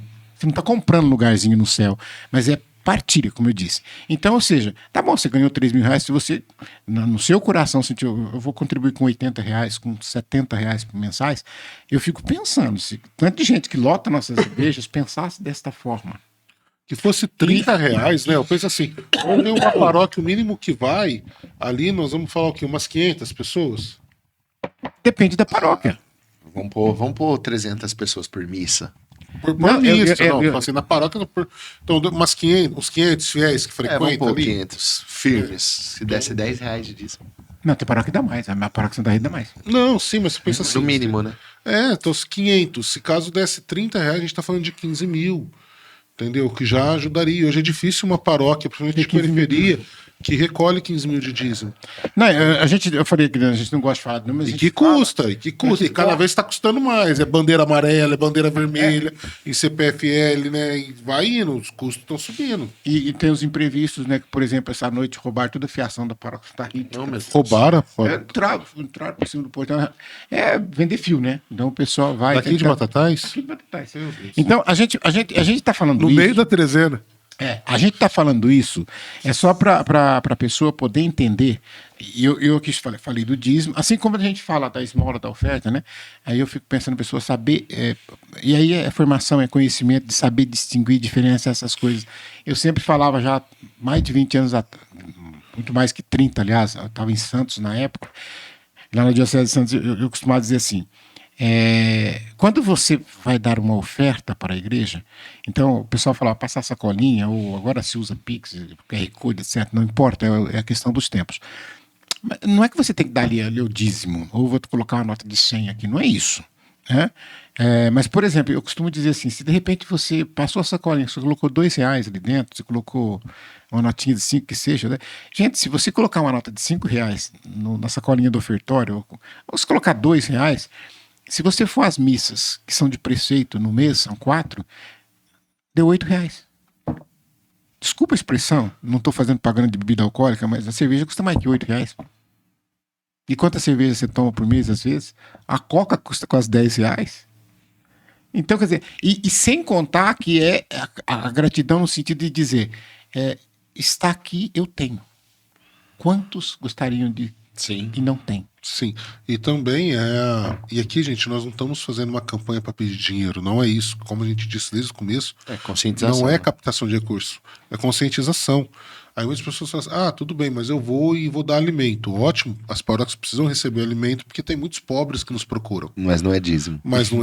Na hora que eu for pagar a força lá, não adianta eu chegar com 20 quilos de arroz e querer pagar o boleto. O banco não vai aceitar. E aí quando a gente vai na missa, vai estar sem energia. Entendeu? Então, é conscientização. É conscientização. Dízimo é a partilha que nós temos enquanto comunidade. Partilharmos, porque a comunidade não é do padre. O bispo pode amanhã chamar o padre Mateus lá e falar assim, padre, eu preciso do senhor em outro lugar. Sim. E o padre vai pegar, devido à obediência, ele pode aceitar ou não, mas a gente sempre aceita, né? Não é doido de falar, não.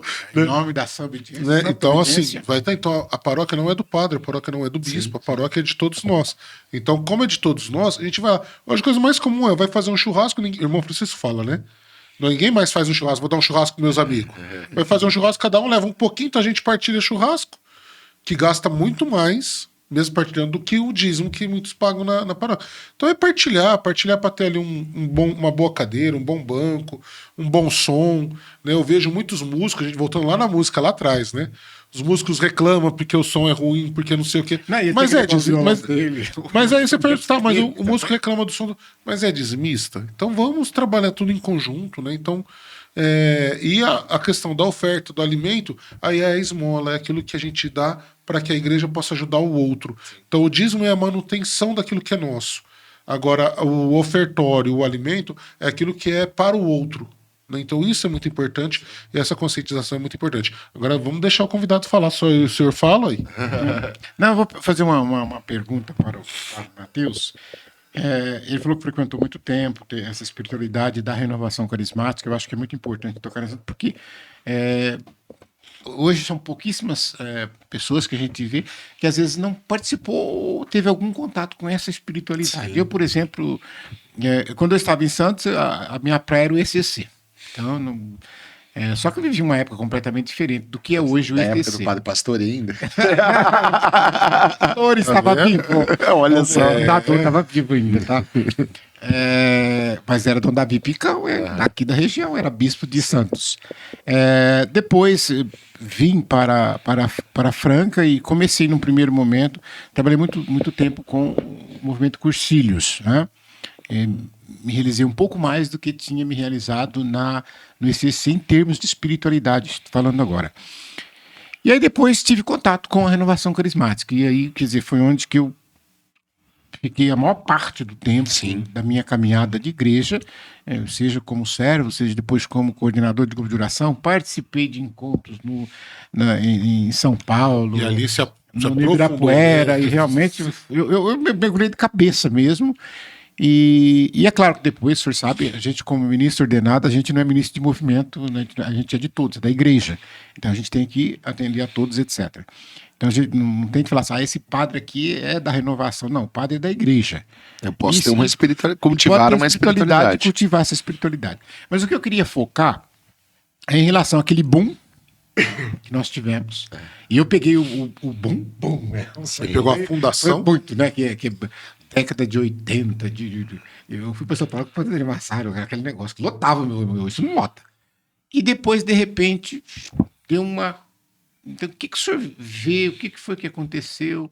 Ou é próprio? Não sei. Às vezes eu acho que é próprio de, como tudo na igreja, quando se diz de movimento. Eu acho que sempre vai ter todo e qualquer movimento dentro da igreja sempre vai ter aquele auge dele, depois tem uma estabilizada, às vezes uma decaída, depois volta, né? Eu penso que a renovação carismática, ela teve vários, claro que eu peguei uma época da renovação, nos 2000. A gente já pega então, Padre Marcelo. Você pega talvez um segundo momento da renovação, né? Assim, teve aquele primeiro momento ali, década de 70, praticamente, quando começou, né? A renovação é de 1960. Final da década de 60. 67 foi quando começou, 67, logo após o concílio. Mas aí pro Brasil ela chegou após 5, se eu não me engano, 5 anos. No início da década de 70. Ela tá muito ela fez 50 Eduardo, isso, ela fez 50 anos no Brasil em 2010. Não. Peraí. Isso, se eu não me engano, em 2019. Do Brasil, o estado de São Paulo, se eu não me engano, né? Foi quando foi os 50 anos. 50 anos. Né?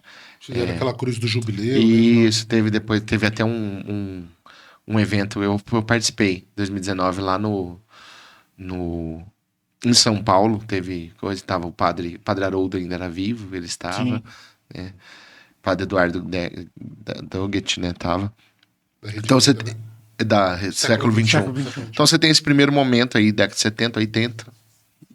Aí você pega um segundo momento ali, Padre Marcelo Rossi para frente, né? Então, mas eu vejo que a renovação carismática, então, ela é como todo e qualquer movimento, mas e que eu acho que é próprio de cada tempo, né, as mudanças. E que bom que há mudanças.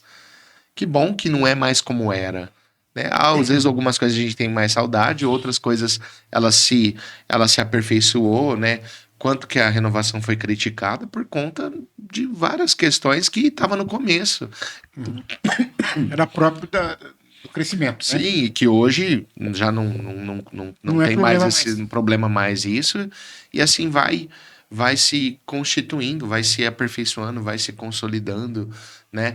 Eu acho que uma coisa que é sempre importante, não só na renovação, como em é sempre qualquer movimento pastoral na igreja, a gente está sempre aberto ao que Deus quer, à voz do Espírito Santo, aquilo que o Espírito Santo move, né? E compreender que não somos nós que comandamos, que controlamos o Espírito. Então, e falando em Espírito Santo, é próprio da renovação. Sim. Né? O carisma, né? Pentecostes. Então, na renovação, sempre essa é importante. Eu vejo isso de modo particular. Essa importância de estarmos sempre abertos ao que o Espírito Santo de Deus designa e quer para nós, para nossa vida. Muito, muito engraçado. Essa fala do senhor, ela é bem antiga, da renovação. Sim. E o sínodo repete essa frase. Ouvir o que o Espírito diz. Sim. A igreja que é bíblico, está lá na Bíblia, Sim, claro. sim. Eu estou falando em termos essa escuta, né, do Espírito. É muito importante isso. Mas como os grupos de jovens a gente falava, percebo assim que a renovação ela passa não por uma mudança, né, um movimento, mas eu percebo que também sou fruto da renovação, né?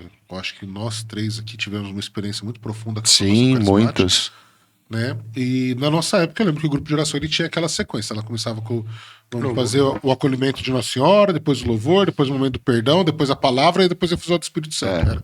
Era sempre assim, né? Círculo carismático. Exato. Então aí aquilo hoje ela se mantém de uma forma até diferente. Eu vejo assim que o movimento da renovação foi surgindo as novas comunidades no Brasil, a realidade é essa, e hoje muitas comunidades traz uma nova roupagem onde que a gente vê aí comunidade Colo de Deus, Fraternidade João Paulo II, Missão Hesed, que traz essa espiritualidade da oração em línguas, do uso do carismas, mas numa questão muito mais de adoração, numa questão muito mais contemplativa. Então eu percebo que tem, assim, pelo menos eu sinto, que tem esse movimento. Os grupos de oração naquele Bem influenciado pelo estilo worship, né? Americano, né? Os grupos de oração que mantêm essa questão, essa linha antiga ainda se mantém, Sim. mas nesse momento um pouco mais, vamos dizer assim, Que é uma diferença muito assim, quando a gente diz. Uma coisa quando a gente vê, principalmente mais ligado ao público jovem, mas quando você vê o grupo de oração, aquele arroz, feijão lá de toda semana, acho que isso mantém muito aquilo que é característico, né? Claro que existe os eventos promovidos por todas essas fraternidades, todas essas comunidades e tudo, que é uma realidade, né? As novas comunidades praticamente todas é fruto da renovação carismática, né? Quando você pensa nisso, né? E claro, cada carisma vai sendo moldado de acordo com a necessidade da comunidade. Mas eu penso que assim, o grupo de oração é muito importante como ambiente também de anúncio, né? O objetivo do grupo de oração é trazer as pessoas e anunciar aquele primeiro anúncio, né? E aí a pessoa depois se mantém no grupo como fonte de espiritualidade, de rezar. Você sabe que, voltando na música lá atrás, o ano passado no Holy Place veio o Anjo de Resgate. Nossa, era o manche da minha juventude, o Resgate. Ele e o Dunga. Eles e o Dunga. E eu sentadinho ali do lado do palco, né? Porque nós já é mais velho, né? Não aguenta ficar em pé. E nós fica sentadinho ali do lado do palco. Depois alguns jovens, né? Conversando comigo, com a Camila, com o Matheus, que é do TLC, né? Fala assim, nossa, mas como vocês conseguiam fazer adoração com essas músicas, né? Porque é uma música que traz muito mais texto. Né? Hoje as músicas você falou, bem aquele estilo americano, worship, né? Que é mais repetido. E eu falava assim, mas hoje só é possível isso, né? Só chegou a isso Porque nós ouvimos muito um certo Galileu, Sim. que nós passamos por essa catequese, que é uma crítica que eu faço para a música hoje católica, é isso. Falta uma certa catequese. Porque as músicas do Padre Zezinho tem. Tem, Sim. não só do Padre Zezinho, mas Padre Zezinho, o Padre Jonas. Joãozinho. Igual que a música linda do Nelson Correia, quem me segurou foi Deus. Nossa, olha aqui, eu arrepio só de lembrar da letra. Entendeu? Eu falo assim, quantas vezes nós caímos e quem nos segura foi Deus. Né? Então, tantas músicas, você falou do Dunga, Restauração, Nossa. Das do cantávamos Dunga, verdade. entendeu? A música que o senhor escolheu como hino da Comarev, lá quando fundou Eu Preciso de Você, né? A música que fala. Então, são músicas assim muito profundas que proporcionou hoje a maturidade para esses que hoje compõem essas músicas de tamanha adoração, mas que a gente precisa também ficar preocupado, porque essas músicas elas estão ficando só na linha sentimental, ou elas estão catequizando também? Porque na linha sentimental, qualquer vento que vier leva. Aí eu penso também, eu acho que agregando ao que todos que vocês falaram, eu faço uma comparação. Agora eu vou falar dos dinossauros. Do Antigo Testamento. Eu sou dinossauro, eu sou Antigo Testamento, mas, por exemplo, uma exigência, hoje não existe mais isso. Salve se eu estiver errado, me corrijam. Mas uma exigência para que você fosse participar de uma experiência de oração, primeiro era que você estivesse já participando no grupo de oração, não como você, participando. E eu lembro que quando você pegava aquele papelzinho, vinha lá escrito que você tinha que ler do capítulo 1 ao 4 do livro dos Atos dos Apóstolos. Né? E fazer seminário de vida no Espírito. Isso. Aí você ia fazer a experiência e tal, tudo. E aí você começava a participar da oração, daqui a pouco você era convidado a entrar no grupo de servos, etc. O grupo de oração, o nome já está dizendo, é o lugar de oração, eu acho muito bonito isso, reza mesmo, e Bíblia, e o negócio, isso é do dinossauro que eu estou falando, não é só de muitos hoje que às vezes fala que mas só da música, né? Não é bem assim. Mas aí, eu faço uma comparação, por exemplo, o grupo de oração para mim é o cenáculo. Sim. Eu olho lá no cenáculo, os apóstolos e Maria em oração. E vem o Pentecostes. E no grupo de oração vem o Pentecostes. Eu costumo sempre dizer, quando alguém me chama, por exemplo, para ir num grupo de oração, fazer uma pregação, eu costumo sempre dizer que nós precisamos fazer a experiência do amor de Deus. Aqui é até um assunto meio polêmico, mas uma coisa, quando as pessoas falam, o grupo de oração nada mais é do que o batismo no Espírito Santo, que não é um novo batismo. Não. Mas o batismo no Espírito Santo é você, a cada grupo de oração, você fazer a experiência do amor de Deus. E a experiência do amor de Deus, ela se dá na abertura do coração e, sobretudo, na conversão. Sim. Eu preciso de conversão para fazer a experiência do amor de Deus. Senão não faz. Então não existe batismo no Espírito Santo, que é essa vivência dos dons e a vivência do amor, fazer a profunda experiência com o amor de Deus. Para quê? Para que eu, no meu dia a dia, possa viver a santidade. Então, e aí, isso é o grupo de oração. Quando eu digo, padre, o Pentecostes aqui, o Pentecostes lá, Sim. quando aconteceu o Pentecostes ali, primeiro eles perderam o medo, eles saíram, Sim. eles foram anunciar, eles foram fundaram comunidades, né? Deram a vida. Por quê? Porque tinham feito essa experiência do amor de Deus. Então, não é crítica que eu estou fazendo, mas eu penso assim, que as pessoas deveriam olhar para esse lado. Porque uma vez eu disse para uma pessoa, se você ficar aqui, ótimo, você está rezando, mas se você ficar vindo aqui no grupo de oração toda semana e isso não render frutos no aspecto de ir anunciar, de fazer a experiência do amor de Deus, então você não entendeu para que serve o grupo de oração. Porque se você ficar só aqui e você não transformar a sua vida... A mesma coisa que a crítica que eu faço em relação à pessoa...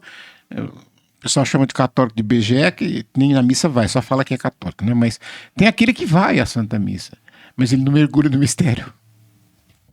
Ele não deixa transformar a vida dele lá no cotidiano de fora. Então, ou seja, ele vai na igreja, participa, ou às vezes poderíamos, entre aspas, dizer, assiste a Santa Missa, e ele volta aqui fora e continua com a vidinha dele do mesmo jeito que estava antes. Acho que tudo é se aprofundar e conhecer. Né? Esse estúdio, ele leva o nome de Carla Kutz, né? Esse jovem, né, que deu a vida dele ao Senhor, né? Que foi acometido de uma doença, em 3 dias veio a falecer. E Carla Acutis, quando ele faz a primeira comunhão, que a gente escutou, né? Ele se aprofunda a conhecer Jesus Cristo. Por quê? Porque ele queria amar mais. E ele falava que só pode amar aquilo que ele conhece. Então, tudo isso, quando a gente fala do mistério da igreja, da renovação, de todos os movimentos, se a gente não levar a pessoa a conhecer Jesus Cristo, é em vão a nossa missão. Padre, estamos chegando ao final. Papo, nós temos muito. Nossa, né? demais. Ainda tem muita coisa para conversar. Vamos ter novas oportunidades de estar sentando, de estar conversando, mas eu queria pedir para que o irmão Francisco vai falar, mas depois que o senhor pudesse dar sua última mensagem, te agradeço imensamente o senhor ter aceito o nosso convite, de ter vindo, né, de ter arrumado um horário na sua agenda para estar aqui. Então, fica o meu abraço, com o meu agradecimento. Irmão Francisco fala e depois a gente pede para que o senhor nos dê a bênção. Tá bom. Apenas também reforço as palavras do irmão Marco, agradecendo ao Padre Mateus, um grande amigo nosso, por ter nos atendido, de estar aqui conosco, e aquilo que eu disse, né, esse bate-papo tão bom, tão gostoso, que serve também como formação, que serve também como despertador para você começar a refletir sobre a sua vida na igreja, sobre todos esses aspectos. E olha que nós falamos coisa aqui, hein? De juventude, de idoso, de dízimo, de música. Então, tantas coisas que são importantes, paróquias, que são importantes para a nossa vida enquanto cristãos católicos comprometidos. Então, nosso muito obrigado a você que ficou conosco. Não esqueça de dar o seu like, não esqueça de se inscrever no nosso canal. Peça para os seus amigos também se inscrever, para que nós possamos ter mais pessoas sintonizadas conosco.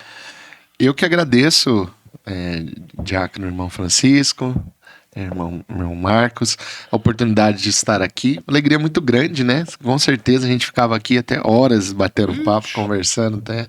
Mas é muito bom a gente falar sobre a igreja, sobre Jesus, sobre aquilo que faz parte da nossa vida, né? Você disse uma coisa que é para finalizar, né?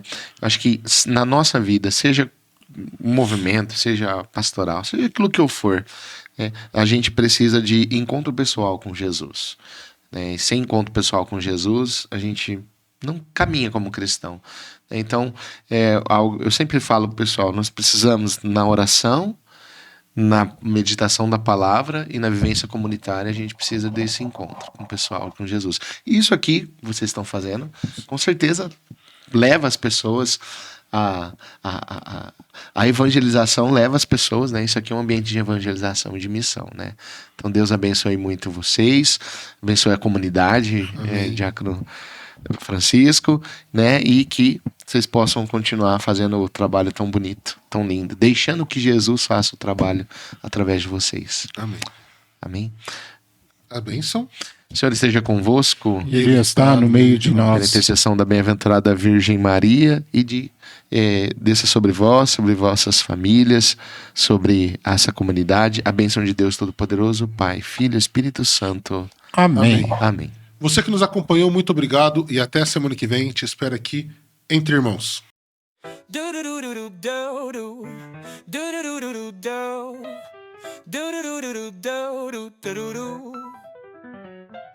Bem-vindo ao podcast, onde a fé nos une, entre irmãos em comunhão, onde o amor nos envolve. Com Cristo ao nosso lado, somos luz na escuridão. No podcast há esperança em cada coração. Entre irmãos, no podcast encontramos paz na comunhão. Nossa força se faz. Com Cristo ao lado, nosso guia fiel. Entre irmãos, no podcast rumo ao céu.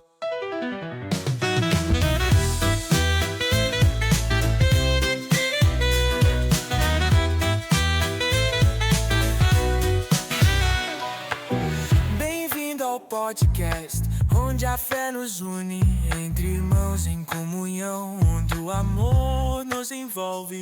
Com Cristo ao nosso lado, somos luz na escuridão.